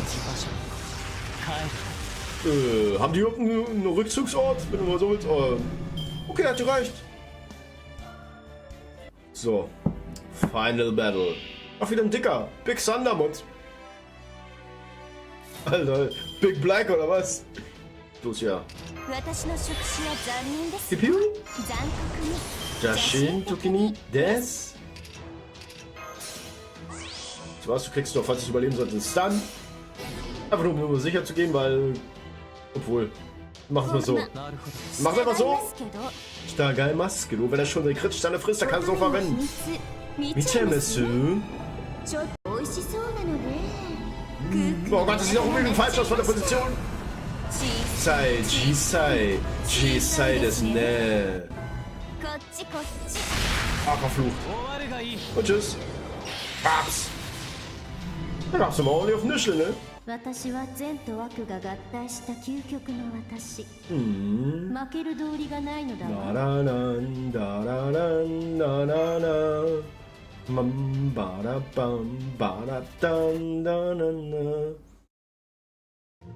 Huh? Does this mean none of you are paralyzed? Sorry, Gareth, but no. You're totally fine. I don't think this chocolate is poisoned at all. That's right, incidentally, when people refer to chocoholics, they're talking about people who just really love chocolate or who go all the way north just to have some. I'm pretty sure it's not actually a medical condition. You're right, it's really good, ja gut. You're sweet and crunchy and easy to eat. It doesn't even make me thirsty. I feel so much more alert now, too. Still, it's a rare luxury good. These fields really do belong to Knocknaldiav. So if you keep sampling the chocolate without permission, well, see for yourselves. Uh-oh. Ah crap, there's a huge army headed this way. But hang on, the hell are they wearing?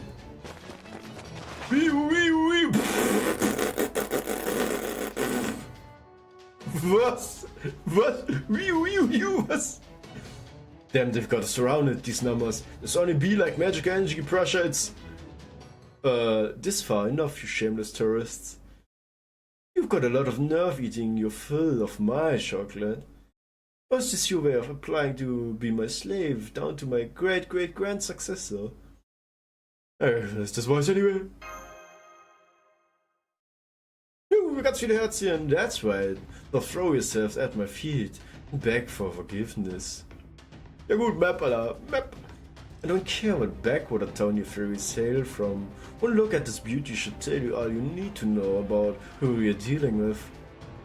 Now, on that note, Queen Knocknalia passed judgment on those foul chocolate thieves. That's one count for stealing of government property, one count of smuggling valuable cultural property, one count for dining and dashing, and one count of less majest. Was? Darf das mal nicht gut genug fürs Aussehen, oder was? For these 4 crimes, I sentence you all to spend the next 100 years packaging chocolate for retail.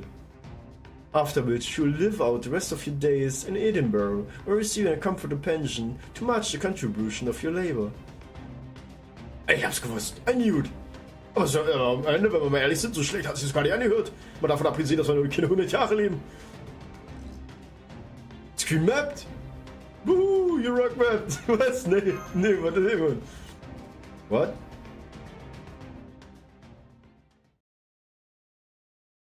Ja gut. Mal gucken, was jetzt rauskommt, ey. Ping. Aber erstmal nachladen. Tori, wow, ich hab nicht... So viel Zoll dazu, ey. Nicht genug Ausdauer. Gut, soll ich meine Kackäpfel, ne? So, da erstmal den restlichen Team noch reinschütten. So. Wunderbar. So. Mehr Tee für die Tori. Oh, gleich viel besser. So. Ich habe hundertprozentig keine... Natürlich habe ich keine Bronze. Warum auch? Warum auch? Rein damit. Immediately before the battle begins. Ja gut. Was soll schon passieren? Was soll schon passieren, ne? Oder besser gesagt, was kann schon passieren? Ich mach's platt. I first met her in Gloucester about 5 years ago. She was like a storm in a bottle, and she was the first fairy I got to know outside of my village. Okay. Heh, not that's any surprise. But for a born ruler, there's nothing better than kicking all your would-be rivals to the ground. The first princess pageant in 100 years, I'm a clear winner. Now go out there and tell everyone in Britain that Knocknalia is the new queen of the northern fairies. Klatsch, klatsch, klatsch, klatsch!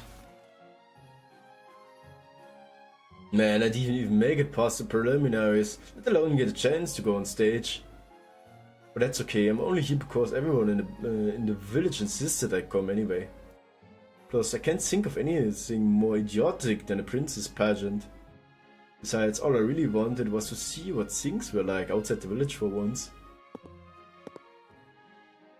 I feel like an idiot.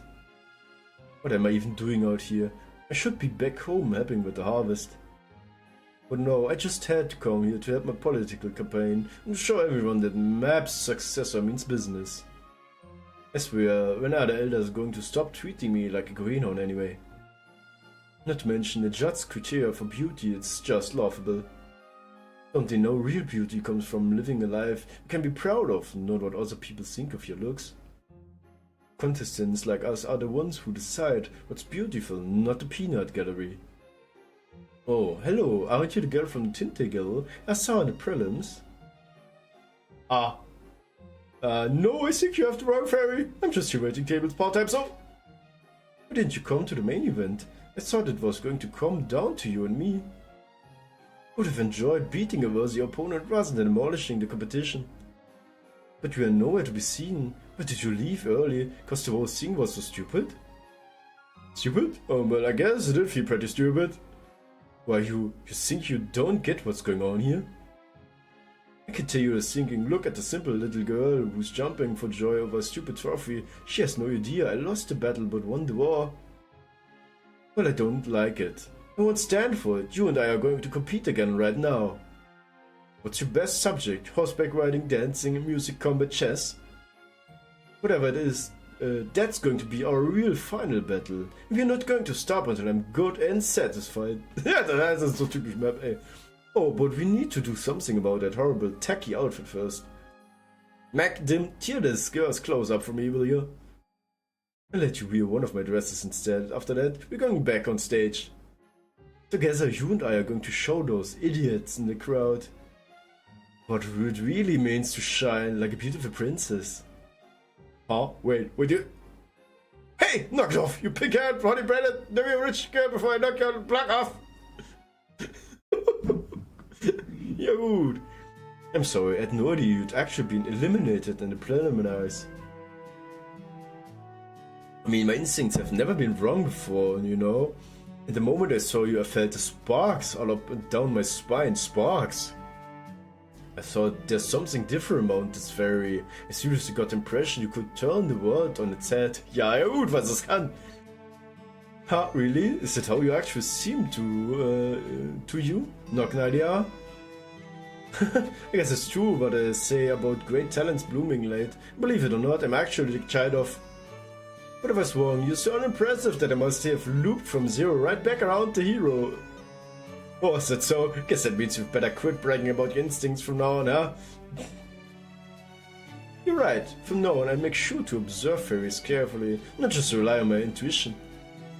Anyway, what's your village like, Altair? You said it's one of the western tip of southern Britain, but city's up on the northern tip, so I can't even imagine how different it must be. Do you get ash rain there? What color's the flowers? Can you fish there? Are there any cute fairies you've got your eye on? Oh, and what was that exploding lamp you threw at me? Lampe, was? Explodierte Lampe, was? The northern fairies kept peppering me with questions, and she seemed genuinely interested in answers. It's one of my nicer memories from back when we still didn't know each other well. Her name was Nadia. Since I am the child of prophecy, she and I are destined to butt heads one day, but she was also my very first friend. Oh, that's super cute. So yeah, I spent 2, maybe 3 days in Gloucester with her a few years ago. But as you can see, she never listened to anything anyone has to say, so she didn't make a great impression. That goes for you too, Atria. You look you look meek enough, but always talk way tougher than you look. Good to see you haven't changed. What? Well, this is a surprise. No idea I had a friend she was on Arjun terms with. And Nadia is of all fairies. Can't even imagine getting in a scuffle with her, can you? Definitely not. I'm not tongue-tied just for some seeing here. Nadia, a member of the King clan and Queen of the North, her magic energy covers this entire camp even as we speak. She's one of the most notable fairies in all of Britain. Her combat abilities may not compare to the Tamlin. But when it comes to otherworldly common sense and the sheer size of her Fey domain, I don't think there's anyone in Fairy Britain who can match her. Really, is she that impressive?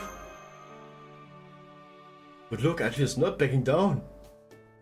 No matter how snide and Nadia gets with her, she gives twice as good as she gets. Yep, those two are a perfect match for each other. Ich glaube auch, ey. Atria looks meek, but it's actually a huge pain in the neck, and Nadia makes a loud first impression, but she's actually very earnest. They are like two halves of a puzzle box. They may constantly be at odds, but in the end, they fit together perfectly. Quite you, when I did say enough you could talk. You do know you're still under arrest for chocolate larceny, right? We guess we're out. Are you human? What makes you think you can speak so bluntly to me, huh? It's not like that, or not like that. Her name's Imoto. She's a mage who came here from the outside world, my trusted ally. Alright, I guess the prophecy did say something about a foreign traveler, huh? What a joke. Still, I do like girls with backbone. In fact, now that they look close, I can see you're covered in with bruises, but it's still no worth for fear. In fact, you practically radiate inspiration. Tell you what, Imoto, if you ever need a place to stay, you can come to my castle. You're too good to waste away as a slave for the Southern Fairies. Hell, maybe you can even help me get over my distaste for humans. But I digress, all at the side. Ja gut. Ja, hier, volle Party. Und alle haben genomst. Some sort of prophecy you turn out to be, Altria. What even is this ragtag band? I'm trying like at all? I can't believe you still don't have a single squad to your name. I guess you're still the one fairy my dishes and just doesn't work on. When I heard that the child of prophet who saved Norwich was named Altria, I thought you'd finally gotten your act together. But it looks like I was wrong about you again. You're as pathetic now as you were back then. I guess a bunch of third-rate losers are the best and pathetic low-class fairies like yourself can attract. Take that back, Knockner. Don't you dare make fun of my friends. They are all much more accomplished, wiser, braver, cuter and grandpaisch. Grandpaisch, Alter. Den I. Ich frag mich, wo das wohl ging. Yep. If nothing else, they are stronger than those soldiers you've got waiting on you. Is that so? Alright, then prove it. I see for myself who's stronger, your allies or my soldiers. If you guys win, I put it on you for chocolate theft, you'll be free to go. But what? If my soldiers win, I'm taking Imoto for myself. Oh, I see you snuck an idea. Don't tell me Imoto's your type. It's not like that. I was going to need a mage for my war with Morgan anyway.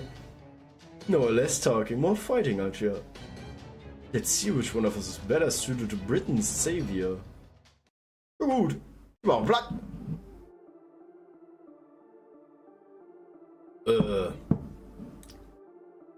Ja gut. Blum. Holy moly, darf ich? Okay, ich darf. Nur was machen. Pi.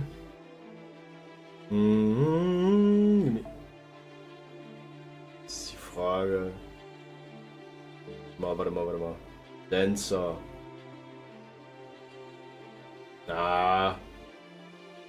Ich hätte zwar Mord. Nee, nee. Das Geile ist, die ist neu. Also, ich habe gerade mit dem Daumen drauf gezeigt, aber nicht, dass ihr es sehen würdet. Warte mal. Nein. Drauf, genau. Ich muss nämlich die Skills von ihr noch hochleveln. Die habe ich mir durch das eine Banner geholt. Du konntest dir einen kostenlosen 5-Sterne-Server aussuchen. Da habe ich mir natürlich Altria Pendragon geholt. Weil natürlich, ja, klar. Klassiker, ne? Was muss das? Oh. Ich sag gerade, ich habe keinen guten 5-Sterne-Server. Als Saber. Ich bin so doof, Mann. Ich bin so doof. Was macht Kaleidoskop eigentlich? Oh, ich mach beides. Nee, nur Attika. Oh Mann, die tut mir absolut nicht leid. Absolut nicht. Oh, das wird richtig weh tun, wenn sie überhaupt drankommen. Mal gucken, 1 von 3. Guts. Das ist ja mal Guts hier. So, Resist. Stimmt, der ist Alter Ego. Jetzt hier nicht Saber. Das ist Alter Ego, Mann. Das heißt, mit dir.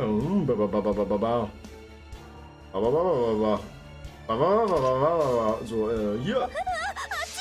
Hachi, drauf da. Komm, noch.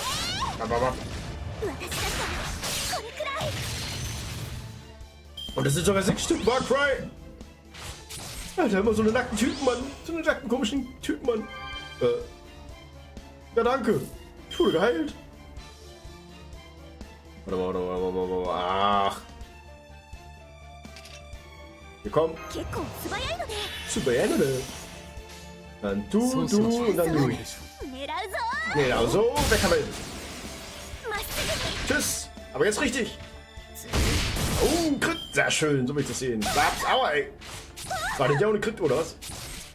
Richtig frech. Crit nämlich einfach an. Crit, Alter. Oh Gott. Oh, warte mal. Nanode. Mal increase critical strength, turn against season. Na, lohnt sich jetzt noch nicht. Lohnt sich noch nicht. Ira Lupus. Ja, hier komm. Auf da. Machst du platt. Komm. Hey. Ich geb das mal. Wollte gerade sagen. Und tschüss. Sehr schön. So wollte ich das sehen.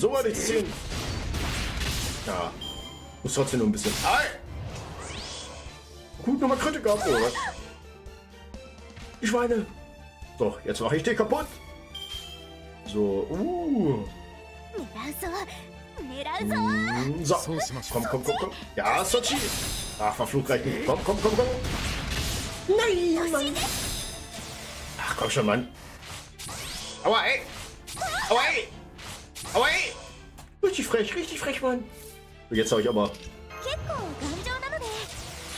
Oh Gott. So, was haben wir hier noch so alles? 60. Ich glaube, ich gehe vor. Crit-Sterne.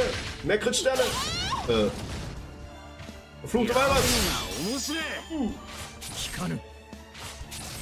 Jetzt auch, und jetzt. Die Schweinereiter. Oh Gott.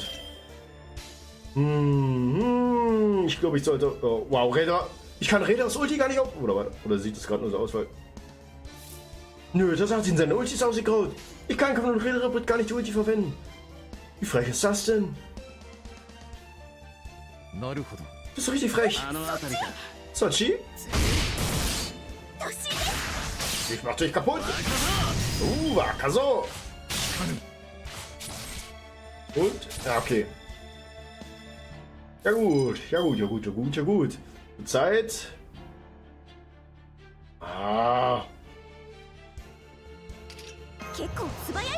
Super, ja, oder? Der muss weg hier. Ich glaube, ich muss Ulti zünden. Jetzt bin ich mal gespannt, was da rauskommt.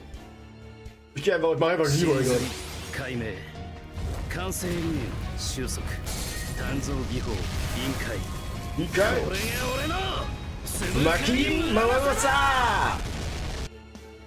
War ja klar. Oh, wow, hat sich voll gelohnt. Nichts.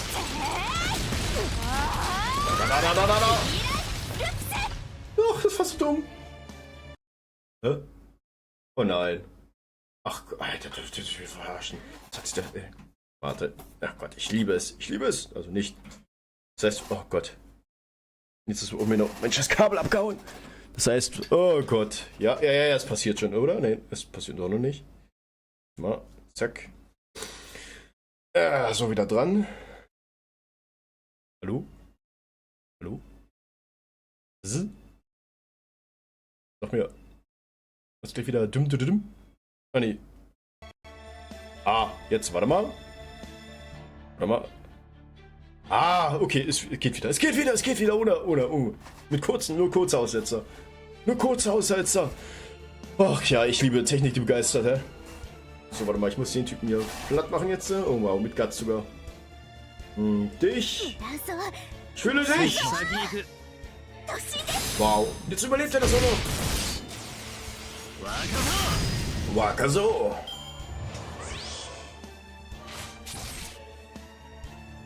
Die Sau, ey. Die Sau.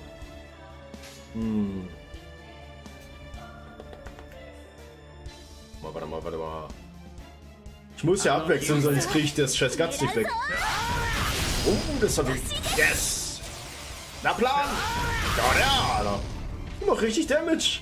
Das obwohl er eigentlich resistent, wo die resistent. Oh Gott. Oh! Und wieder Guts. Aber es sind diesmal wenigstens nur 3. Es sind wenigstens nur 3, Mann. Richtig frech. Warte mal. Erstmal hier. Nanode. Wir haben Mr. Pferd. Was bist du denn? Was bist du denn? Increase Damage Shield against Fey. Ja. Pferd voraus! Oh.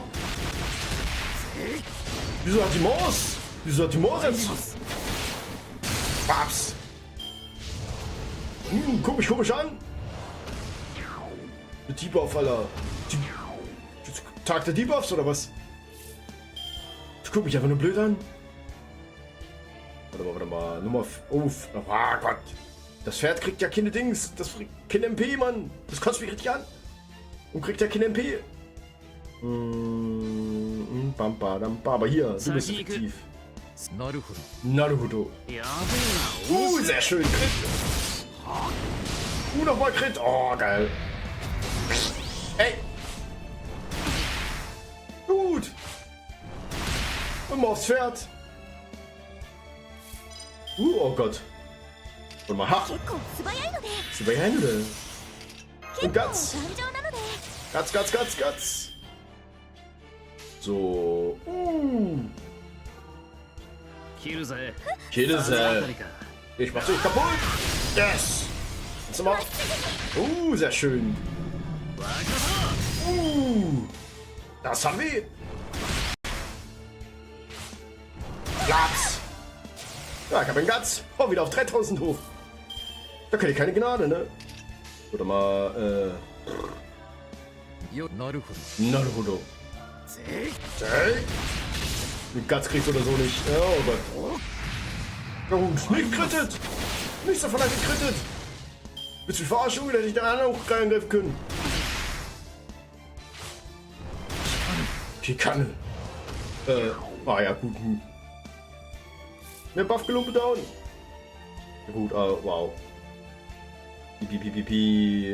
80, 20, 50. Komm.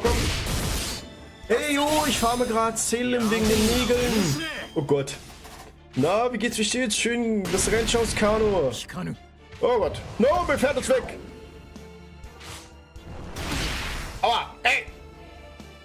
Na, Kano, alles gut bei dir? Schön, dass du reinschaust. Ich hoffe, du hast noch einen schönen, entspannten Abend. Alter Falle, ich bin übelst am Schwitzen. Nägel? Ah, ich weiß schon, welche Nägel du meinst. Du meinst die Steaks. Die meinst du bestimmt, oder? Ja. Kira-kira-steru. So wie du siehst, eventuell bei mir im Stream momentan ist ein bisschen der Bot-Tricks ist verbuggt. Also wenn du willst, kannst du ruhig ein bisschen mehr schreiben, dann siehst du wieder ein bisschen mehr.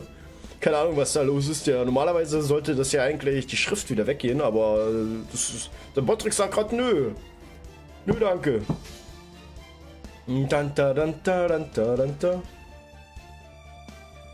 Ich hoffe, ich habe das jetzt nicht allzu spät von dir gesehen, weil du war jetzt... Och, und Jurek hat auch wieder was. Alter, ja, genau. Alter. Jetzt geht's los hier, warte mal.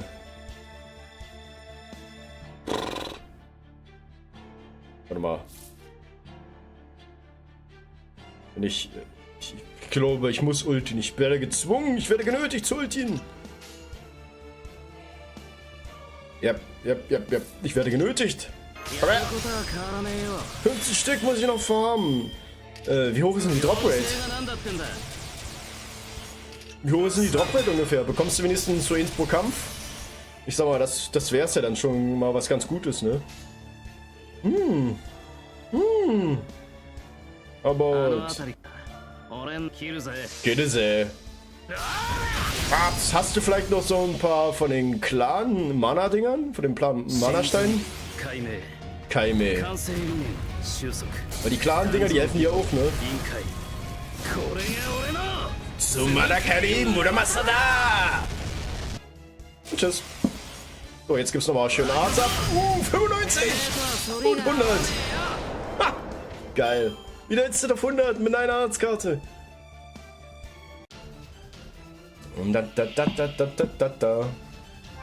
Oh yes! Guts, ja, Guts am Arsch. Ich mach euch kaputt. Oh, was haben wir denn da? Nanode. Vor allem, dass sie immer noch lebt, ne? Komm her. Whip. So, Lancer vs. Lancer ist das gleiche. Mal. Bachidi, komm, MP+. Ich bekomme 2 bis 3 raus. Pro Kampf sogar. Das ist ja richtig zackig. Das ist richtig gut. Manchmal hast du ja nicht so das krasse Glück, ne? Warte mal, dich du. Ja, egal. Wir hauen einfach drauf. Okay.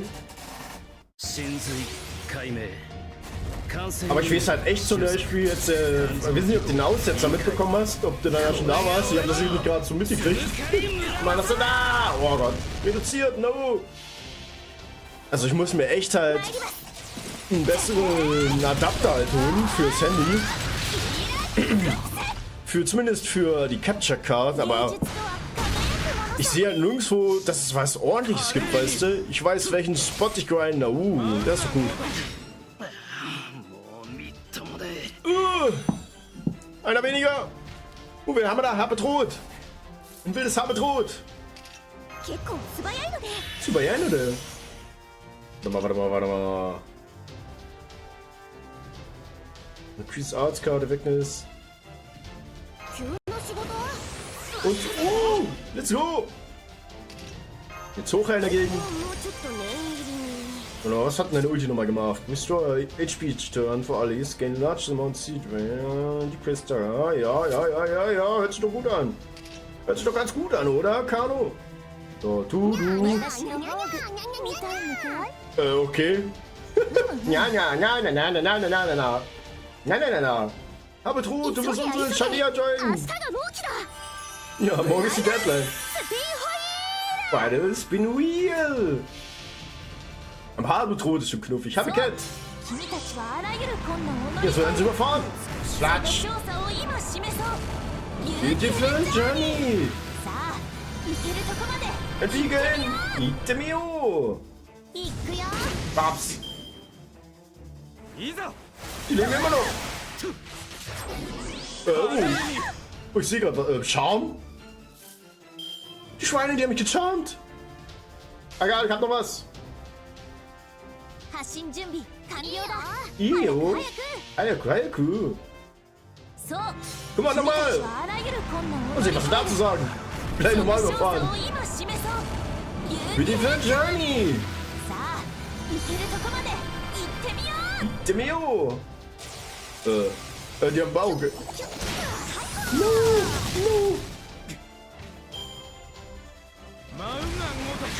Oh, tschüss. Der Typ, Alter. Was Curry will er haben? Ach, guck mal, wer da ist. Wer hat denn das gedacht? Ah, tut jetzt überhaupt nicht weh, weißt du? Geiler Abgang, nicht dein Babs.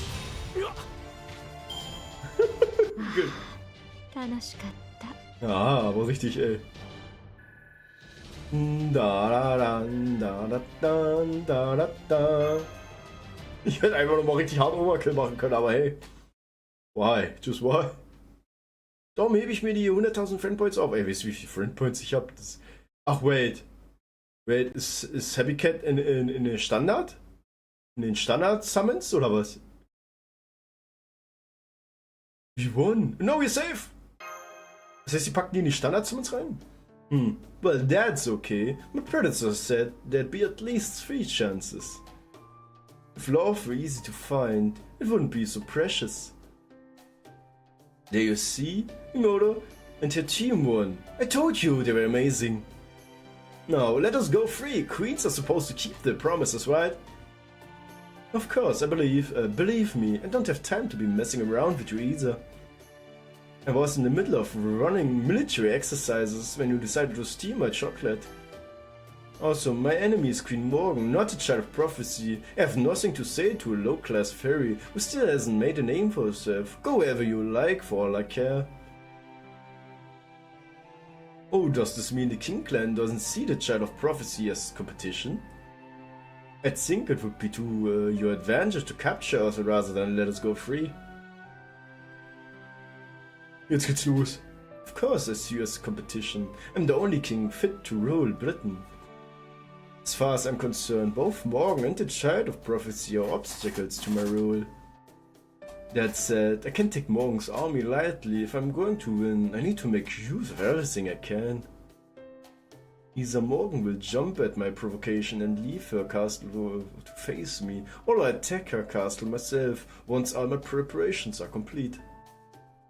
Either way, I need to keep the other clans in check in the meantime, which is why I want the Child of Prophecy to keep stirring things up. Get it? The more you scurry around making trouble, the more Morgan will have to divide forces from me to focus on you. I don't really expect you to ring all the bells of pilgrimage, but you could manage maybe 2 of them. Ja, nach dem Besiegen von Lostbed 6 bekommen wir eine Habetrut und sie auf MP5 zu machen, musst du im Friendspend-Banner pullen. Ja, das ist ja easy. Das ist ja easy. Ich kann dir mal nachher gleich mal eine Punkte zeigen, ey. Ja, hast du mal schon mal gesehen, wie viel Friendpoints ich hab? You can manage that. I'll take care of the rest. I take control of Camelot, send Morgan packing, and banish every human from this island. As a descendant of the Northern Fairies and the daughter of the Great Map, I'll be the one to restore Britain to the way it was always meant to be. Kano, wenn du willst, kannst du mal raten. Was denkst du, wie viel Friendpoints hat der Tori? Was denkst du? Kannst du mal guessen. Still, I'm also very generous, so I'm willing to make a few exceptions. If the humans are willing to change their ways, I could set up an autonomous zone for them to live in. As proof, I grant you permission to speak freely, Imoto. Is there anything you want to ask me? Or go ahead and go ahead, just this once. I give you an honest answer. Okay, in that case. What's with those hearts floating around? Ja gut.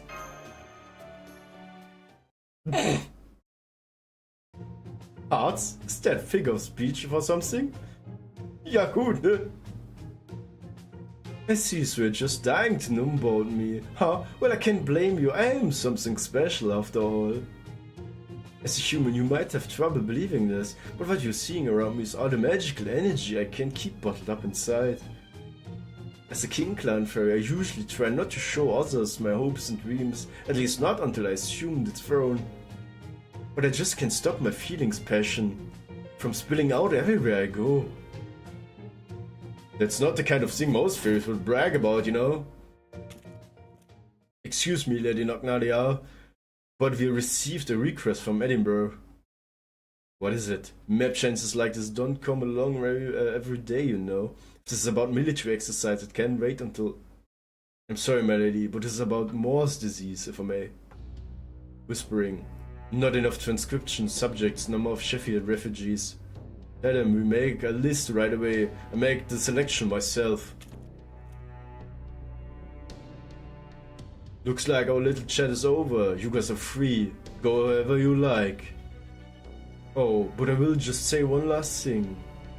Try to conduct yourself with at least some dignity, Altria. Nobody will follow a king who can't even look the part. Jetzt muss ich auch schon entscheiden. Für eins muss ich jetzt entscheiden. Blim. Wollen wir mal reinschauen, Kano? Wollen wir mal reinschauen? Blum. Plums. Dann. Guck mal, 4,4 Millionen! Na, wir sind fast bei 5 Millionen. Und dann. Ah, siehst du, wir haben ja schon beschworen. Alter, nee, ey. Koyanskaya gibt mir Kopfschmerzen, sag ich dir. Ja, wir haben auch heute schon alles schon beschworen. Das kommt ja erst in einer knappen Stunde, glaube ich, oder? Ich glaube, so in die Drehe. Dann mache ich noch ein Kapitel. Aber du siehst 4,4 Millionen. Was denkst du, Kano? Willst du noch Kapitel sehen? Oder zumindest in Abschnitt? Ich denke mal, in Abschnitt könnten wir noch machen, aber länger kann ich definitiv nicht. Aber wenn du sagst, du willst doch ein bisschen Zeit mit dem Tori verbringen, entscheidet sie sich jetzt. Weil, oh Gott, mein Tee ist auch alle. Ha, Kacke. Der gute Tee. Scheiße. Hilfe. Trockene Gusch incoming. So, warte mal. Ah, ich nehme mal mein Wasserchen. Das gute Wasserchen. Das hilft immer nicht so gut, aber...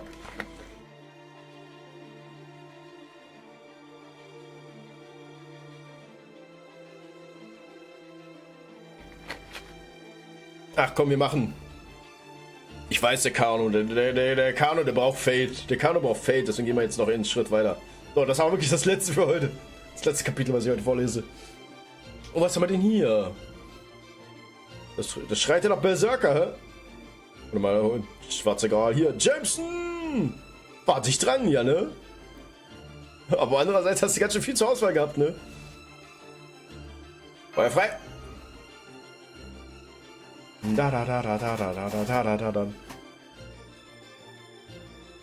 Aber andererseits, ich glaube, der YouTube, was heißt der YouTube, der Streamer leckt auch allgemein immer ein bisschen hinterher und der Chat genauso. Deswegen ist das immer ein bisschen schwer. Ich merke halt den Delay ein bisschen. Was verkloppe ich denn? Ich hab Zeit! Na, da nehmen wir doch hin. Also machen wir noch das eine Ding und dann mal gucken, was wir so zum Vorlesen haben. Wenn es ein bisschen zu kurz ist, können wir noch ein bisschen weitermachen, aber ja, schauen wir mal. Hier.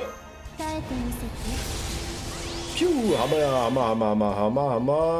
Nee, haben wir nicht. Verflucht. Wisst ihr, was ich gehofft habe? Ich habe gehofft, wir haben 2 Start Origin Cards. Das war gerade meine Hoffnung. Aber haben wir gar nicht. Kaigan. Das heißt, ich muss hoffen, dass er Black Dog platt macht für zumindest C. Dass C für C alleine reicht.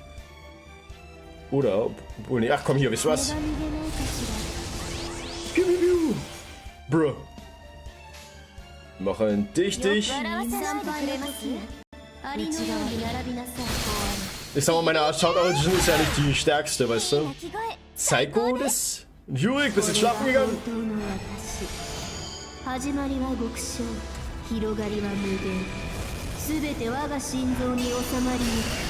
Heiligen Sugar Quasar. Ja gut, hat die reicht. Oh, guck mal, Crit-Sterne ohne Ende. Braucht man die überhaupt? Ja gut, doch, ich glaube schon.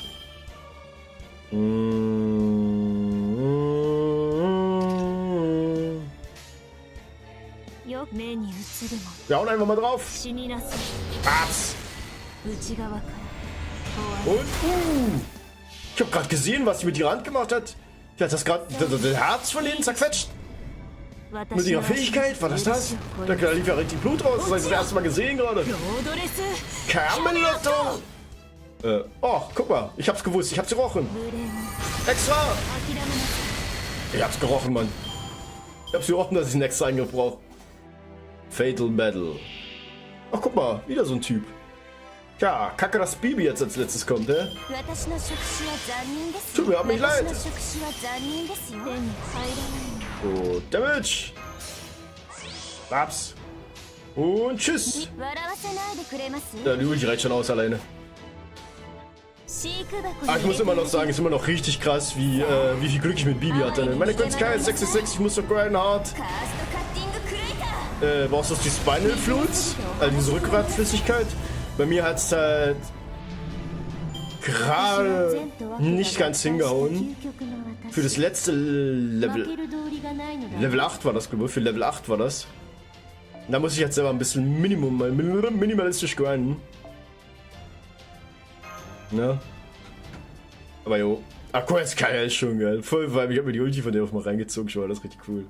Well, a little trip southbound through the chocolate fields brought us back to southern Britain. Gloucester, not far from here. How about stopping by? You've never been to Gloucester before, right, Tabbycat? No, but it's Miran City, right? I have a pretty clear idea of what it'd be like. It could be fun, but it's also double. It's got any cute brides for me, so I'm good with whatever Imoto decides. I see, that's too bad. Aber ey, es ist halt wirklich so, ne, was mein Glück angeht. Charge Loss ist auch richtig wichtig, es ist halt wirklich so.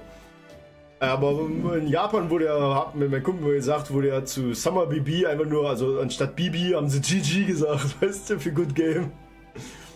Und ja, nee, also dass ich die auch NP5 gekriegt habe, ist eh so ein Wunder für sich. Vor allem, ich habe, glaube ich, wenn ich mal ehrlich bin, bloß 50 € für die oder so ausgegeben, wenn überhaupt so am Ende nochmal so ein bisschen. Und da hatte ich die auf jeden Fall schon NP5. Das ist richtig krass. Ich habe die beim ersten Mal, hatte ich auch so, lass mich lügen, 600, 710 Quarz gespart gehabt. Und habe ich die instant auf MP3 gekriegt. Und dann beim zweiten Mal, wo das zweite Banner von ihr wieder rauskam, also da habe ich es instant auf MP5 gekriegt. Richtig krass. Oh, das ist ein... Ich will Medusa Saber haben. Ah ja, das habe ich auch gesehen. Hier, ja, das habe ich auch gesehen auf Twitter, ne? Ey, das sah auch interessant aus. For the time being, we should find somewhere safe. I agree, the best thing we can do now is lay low and plan our next move. Und ich habe übrigens ja auch die ganzen Filme, wo du mir geschickt hast, ja auch angeschaut. Ey, die waren alle richtig geil. Ich habe die richtig gefeiert. If we're going to decide on something, it's important as whether we fight the queen or run from her. We need someplace safe to consider our plan. Gloucester's definitely out. I don't know about Murian, but I wouldn't trust Koyanskaya as far as I could throw her. Yep. What about the Welsh forest? That's up Baron's territory after all. Oh, Salisbury could be another good option. How about it? You could tell Lady Aurora everything that's happened so far. So many choices.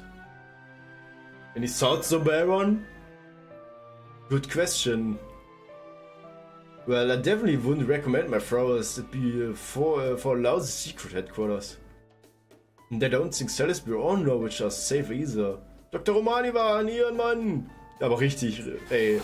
Das war ja der originale Solomon, wenn man mal ehrlich ist, ne? Wie der durchgezogen hat, die ganzen 10 Jahre da. Richtig krass, ne? Und vor allem, der ist ja hier wieder aufgetaucht. Also besser gesagt, es ist ja nicht mehr Romani. Oder wait. Wait. Willst du mir sagen, wir haben ja Dr. Romani jetzt auch, oder Solomon, wenn wir mal ehrlich sind. Aber der hat ja gesagt, der ist nicht Dr. Romani. Heißt das etwa, dass es Goethe? Heißt das, Goethe hat überlebt? Kann das sein? Was denkst du, Kano? Es wäre eine Möglichkeit, dass Goethe überlebt hat, oder? Zu einem gewissen Grad. Ich würde ja lachen. Ansonsten könnte ich mir das nicht vorstellen. Richtig. Oder die haben sich vereint nochmal am Ende. We shouldn't put too much criticism in the Queen's promise to leave us alone. Oder vielleicht, weil Goethe wurde ja aus Solomons Leichnam geboren, da ja Solomon wieder da gestorben ist, dass er wieder neu geboren wurde vielleicht. Das kann ja auch sein, oder? Glaube ich jetzt einfach mal. Das ist jetzt so, was ich so rate, weißt du? If Beryl were to lead Morgan's army against us, Aurora wouldn't be able to stop him. Looks like Nognalia was right. We need our own military strength. Maybe we should go back to the storm border. Besides, it'd be fun to show it off to Altria and Gareth. We don't have to go through the nameless woods either. We can take a detour around it to reach the coast. Plus, we could also stop by Altria's hometown, Tintigal, on the way. Yoo-hoo! No, let's save that for the last resort. We're not running for our lives yet, after all. If it's military strength we need, we've got exactly one option. In fact, I'd say the safest place for the Child of Prophecy right now isn't the Fairy City at all. Solomon hat sich mit dem Heiligen Gral gewünscht, ein Mensch zu sein, und so ist Romani in Stein. Ja, ich weiß. Aber im Film haben sie ja alles dann, also ich habe ja das ist ja ewig her, dass der Solomon-Kampf da war. Oh, also die Incineration of Humanity, was das halt war, ne? Und es war ja ein ganz netter Reminder halt, was ja eigentlich da nochmals passiert ist zu dem Zeitpunkt, wisst ihr? Und ich sag mal, es ist ja eine Möglichkeit. Weil Goethe ist ja so gesehen auch Solomon. Es ist halt mehr eine andere Hälfte halt gewesen von Solomon, ne?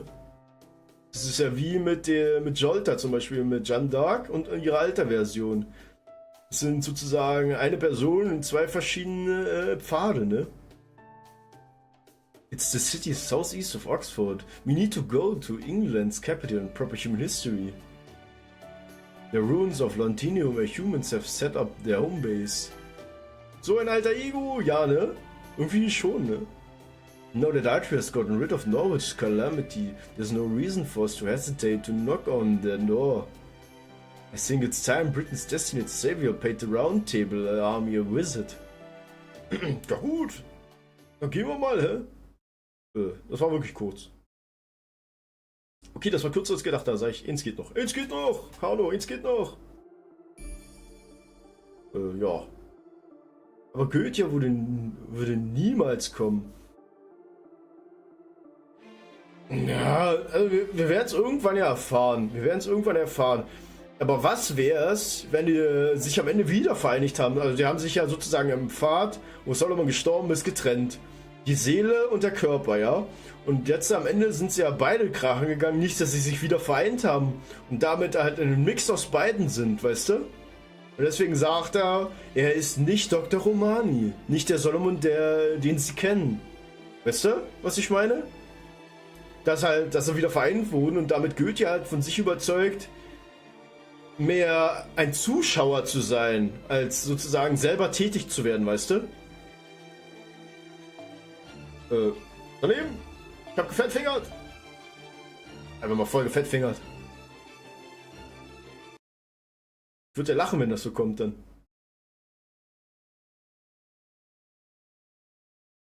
Aber hätte ich den Film nicht gekommen, wäre ich auf die Idee von dem Ding niemals gekommen. Das wäre ein Paradoxum, ja, ne? Ach, das wäre interessant, oder? Good job, everyone. I know it wasn't easy coming so far without stopping to sleep, but we are almost to Londinium now. Only 2 more hits to go. But first, why don't we take a quick break? Besides, it's almost lunchtime. I'm sure you'd rather have a relaxing meal outside instead of rocking back and forth in the carriage to Radimoto. Are we safe out here, or you would say... We left the main roads between cities during the night, so I'm sure we won't run into any of the Queen's troops around here. So we're finally visiting Londinium. I wonder what the stories say about it. Oh well, up until 2000 years ago, when it was still the Fey area, it was the largest city in all of Britain. It said that 5 fairy clans coexisted there peacefully. They even choose a human for the Lord. Das wäre so, als alle Fate-Fans Goethe der Beobachter wären, ja, ne? Ich bin mal gespannt, was sie sich da haben einfallen lassen. Aber ich muss ja sagen, ich bin ein echter großer Fan von der Fate-Story, sonst wäre ich auch so gesehen ja auch nicht mit Fate zusammen jetzt hier, ja, ne? Also ich habe ja, wie gesagt, fast alles bis auf die Spin-Offs großartig, außer Kaleido Prison Iliane habe ich auch gesehen. Das ist ja auch eigentlich so gesehen, eigentlich mehr ein Spin-Off, ne? Aber alles, was so OVAs angeht, Atraxia zum Beispiel, damit habe ich auch gar nicht am Hut gehabt. Müsste ich mir auch irgendwann mal angucken, aber die Frage ist, ob ich jemals dazu komme. Really? Then does that mean Londinium used to be a human city? It sure does, but it was destroyed during an insurrection that took place at the end of the Fey era. It may have been the most heavily fortified city in Britain at the time, but I guess there wasn't much it could do against an attack from within. I still haven't found out how it ended up in ruins after that though. After all, the Queen decided to build a new castle, Camelot, instead of rebuilding Londinium. Camelot war die Newbie-Killer Singularität. Ich weiß. Das Schlimmste an Camelot war damals, ich hatte nur Shido Emi als Archer. Das war's. Ich hatte einen fucking Archer. Ey, weißt du, wie ich gekotzt habe bei Camelot? Ich habe richtig hart gekotzt bei Camelot. Nur ein fucking Archer, Mann. Und da war der Club nicht mal auf Max oder so, ich weiß es nicht. So richtig heftig. Oh, guess you don't know everything about everything after all, Baron. It was the Fairy Clans that reduced Londinium to rubble. Keine Aurelie? Nee, ich glaube zu dem Zeitpunkt hatte ich die noch nicht gelevelt. After Ace ended the war between the various clans, she appointed a human knight as the new king. Human boy who was leading the Round Table army at the time. A huge festival was held to celebrate the new king and his coming reign. But during this coronation, a group of anti-fairy humans started to riot. Gut. And a number of the fairies living in Londinium were killed. Die haben's versaut, die haben's verbockt, Mann. The clanheads were incensed, so they raided Londinium and put every soldier in the Round Table army to death. The knight who was supposed to be king fell in battle and Ask was executed after the clanheads held her responsible for the riot. Oh ja, schönen Dank, Mann. Grimmer the sage managed to give them the slip. And since no one could kill the Black Knight, they crushed his ears and they threw him into the sea. Oh Gott. Nach Lost Bit 6 kommt dann kommt Marsch 3 weitere Bondkristalle. Oh, ist das interessant? By that point, the Tamlin had gotten fed up with the whole ridiculous ordeal and decided to go over to Orkney, taking Esk's coffin with him. Esk's that the pharaoh was once treated as Britain's savior, right? From what I heard, the Sage, the Black Knight, and the Tamlin all saved Britain countless times. So what was the Tamlin's name? Oh, Mike told me that back in Salisbury at sea, I'm pretty sure it was, huh? That's weird, I know I've heard it before, but I can't remember what it was. Don't worry about it. My point is Londinium has a lot of histories as the home base of Britain's humans. But this new round table army is holed up where the old one got wiped out. They ain't superstitious type, but don't you think they're just asking for trouble? Nur so ein bisschen. You'll see why it's not a problem once we get to Londinium, Rabasa. Frankly, if you ask me, both Morgan and the clan heads ought to have their heads examined. I don't know why else they abandoned Londinium, even after they destroyed it. I'm surprised you know so much about Londinium, Happy Cat. I mean, you don't know anything about Gloucester or Salisbury. Vielleicht kommt's ja von da. I know about Salisbury. That's the city with a big cathedral, right? Imagine Shiro Emir hätte Senji Muramasa beschworen in Fates den Leid, dann hätte sich Archer selbst gekillt. Oh Gott. Hätte sich im Dreieck angestarrt, Mann. Nee, aber ich mag ehrlich gesagt Fates den halt richtig geil, ey. Das war halt wirklich so eins meiner prägenden Animes. Mit Bleach zusammen und One Piece halt, ne. I've seen Aurora before. Und vor allem Son Goku, du auch nicht vergessen mit den Dragon Balls, ne. I just didn't pay her much attention. She's not my type. I see. So are you sure you're okay missing out on all the beautiful cities? Sure, I'm sure. This isn't exactly a sightseeing tour. Kinda curious why you're so considerate of me though. Fishing for a discount on your wedding dress or something? Happy Catman. Huh? No, I'm not looking for a dress. I haven't even found a partner yet. I mean, it's not that. It's just what? It's nothing. I'm going to fetch some water. Be right back. Patch. Oh. Da. That was close. Almost said something I shouldn't again. Anyway, I'm kinda worried about Happy Cat. Bei mir gab's Nudelsuppe zwar ein bisschen. Oh.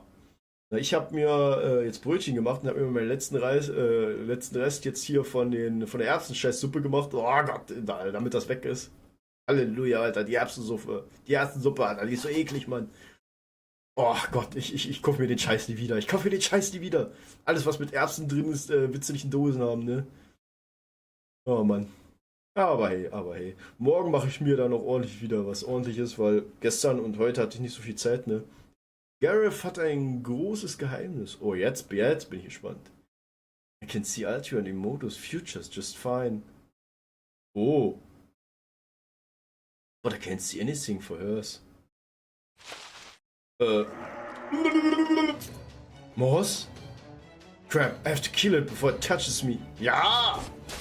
Zuckerblatt, bist du immer noch live? Hey Ray, was ist los, du olle Socke? Na, wie steht's? Schön, dass du reinschaust. Alles gut bei dir? Na, das ist jetzt der letzte Abschnitt, den ich mache für heute. Huh? That's weird. My lens has always worked before. Was wird später revealed? Da bin ich mal gespannt.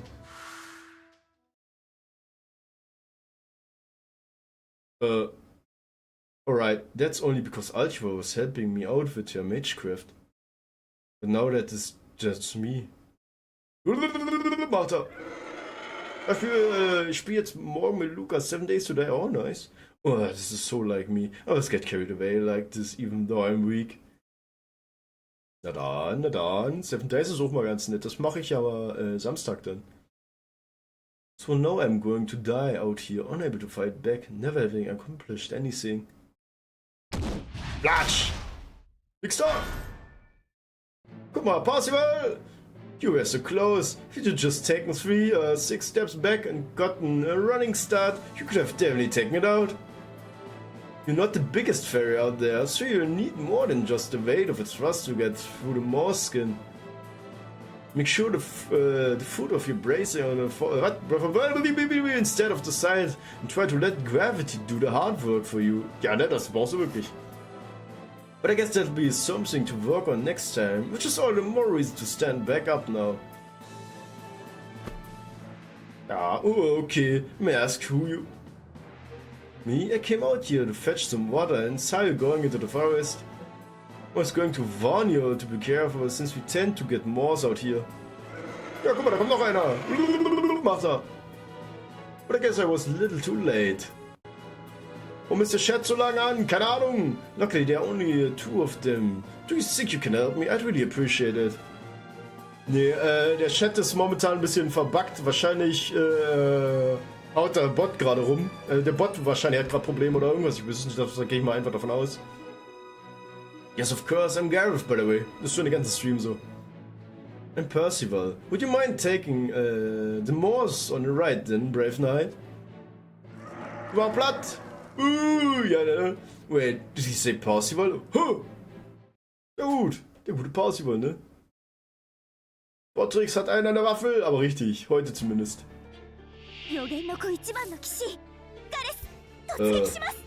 Totzigek. Oh, warte mal, Lanza. Lanza. Ah Gott, genau.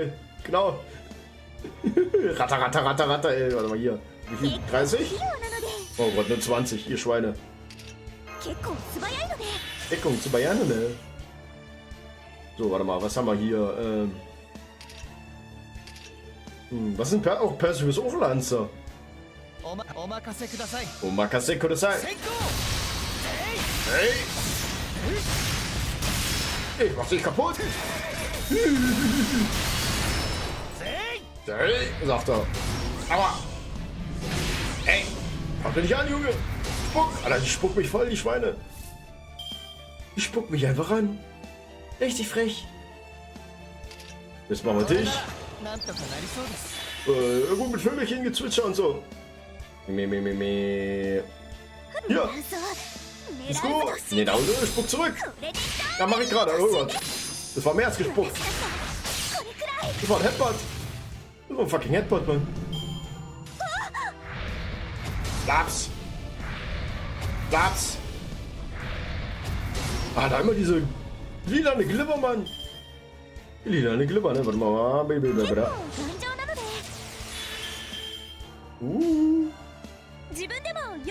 Let's go! Oh nein, ich hab gerade gesehen. Fuck! Nein, ich hab die Karte übersehen!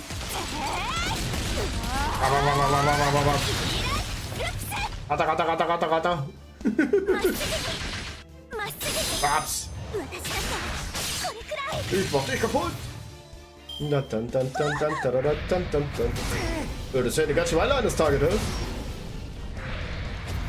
Wird länger als gedacht an! Gut! Oh, guck mal, guck. Arzt ab! So, ich habe gar keine... hier. Auf da! Ich mach dich kaputt! So kann man mehr sehen, ich glaube auch, ne? Hey! Komm! Oh, yes! Perfekt, hat sofort gereicht, hat super gereicht. Tee, sagt er. Na.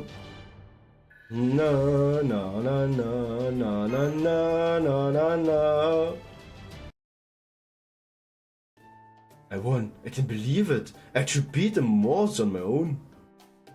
That was great. Don't sell yourself short. You're already strong and you only get stronger the more you train. Haha, by the way, Gareth, right? I don't recall seeing you around here before. You should know there's going to be a big battle here soon. You'll probably be safer heading to Norwich or Manchester instead of staying here. Unless you came here looking to join Londinium's round table army. We could really use all that we can get at this point. Even so, I'm not sure Londinium is the best place for a lovely girl like yourself. There are still lots of holes in the roofs we haven't gotten around to patching up yet, not to mention the ghosts that haunt us at night. Ruhig, was? Ich war doch nicht falsch, wir machen... was? Okay, was? Warte mal, ich sehe das nicht richtig. Mal kurz, so. In Sommer, morgen, wie soll das bitte funktionieren? Ich hab Spätschicht, Junge! Oder außerdem will ich baden. Ich will zum Freitag. Ich will dann schön entspannt baden. Ich will meine Ruhe haben zum Freitag. Und ich will mir auch was zu essen machen, was ordentliches dann.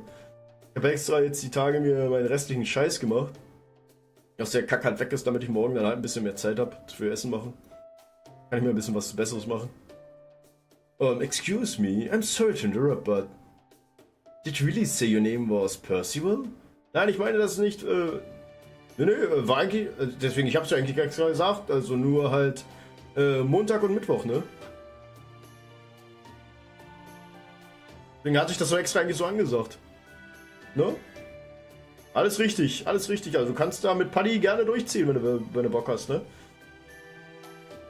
So, yep, that's me. Good name for a human, isn't it? I'm pretty fond of it myself.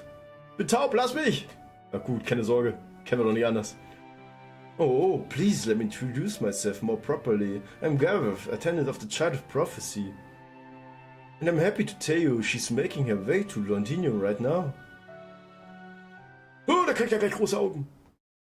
Große Augen, So, bling. So, aber genug gelabert für heute. So. Oh. Mein Tee ist ja auch schon lange alle. Ja, bing, bing, bing, bing, bing, bing, bing.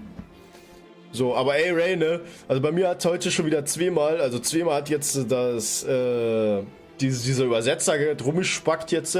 Also von Handy zu, oder besser gesagt nicht, man kann auch Übersetzer sagen, aber Adapter halt besser gesagt, ne? Für mein Handy zur Capture Card. Und das Schlimme ist, ich habe ja mal geguckt, was es noch alles so gibt. Kannst du vergessen, ne? Uff. Ja, aber das Geile ist, ich habe mal geguckt, das ist alles derselbe Scheiß fast. Und alle beschweren sich darüber, dass nach ein paar Mal benutzen auch alles nicht funktioniert. Die Bewertungen sind alle gleich. Also irgendwie habe ich das Gefühl, es gibt halt nichts, was wirklich effektiv richtig funktioniert. Also ich denke mal, die Leute, die richtig FTO streamen, machen das über einen Emulator. Das Problem, über iOS kriege ich das nicht gebacken, weil dann bräuchtest du einen Jailbreak, ne? Ja, das juckt die Ersteller nicht. Ja, ich weiß. Nee, und ich denke mal, die meisten, die sagen wir mal, FTO streamen, die streamen das über halt, nicht über iOS, sondern über Android. Und mit Android, da kannst du ja viel leichter dir so eine Programm auf PC holen, weißt du? Und dann meldest du dich einfach mit deinem Account über PC an, weil das läuft ja alles über Google, weißt du? Ja, das habe ich. Dann macht sich das, zumindest was das angeht, ein bisschen entspannter, ne? Aber hey, du hast das halt, alles hat so seine Vor- und Nachteile, ne? So, aber jo, ich denke mal, wir machen heute schön entspannt Feierabend, ne? Jo, alter Falter, ey, lief ja auch ganz gut hier. Ich guck gerade bei YouTube rein, Mensch. Und ja, aber wie gesagt, oh Gott, war falsch, das war, so warte mal, YouTube-Chat wieder hochholen, ne? Man muss zufrieden sein mit dem, was man hat. Ist ja auch so. Ich sag mal, alles hat, wie gesagt, seine Vor- und Nachteile, ne? Und das ist jetzt halt einzelne Sachen, ja, okay. Aber so krass ist es jetzt ja nicht. Ja, okay, hat man zwar einen kurzen Aussetzer, aber mehr als eine Minute Setback ist das ja auch jetzt wieder nicht, ne? Also noch funktioniert. Du hast zwar ein paar kleinere Macken, aber ey, whatever. Das ist besser, als wenn das Internet auf einmal ausfällt oder so. Ja. Gut.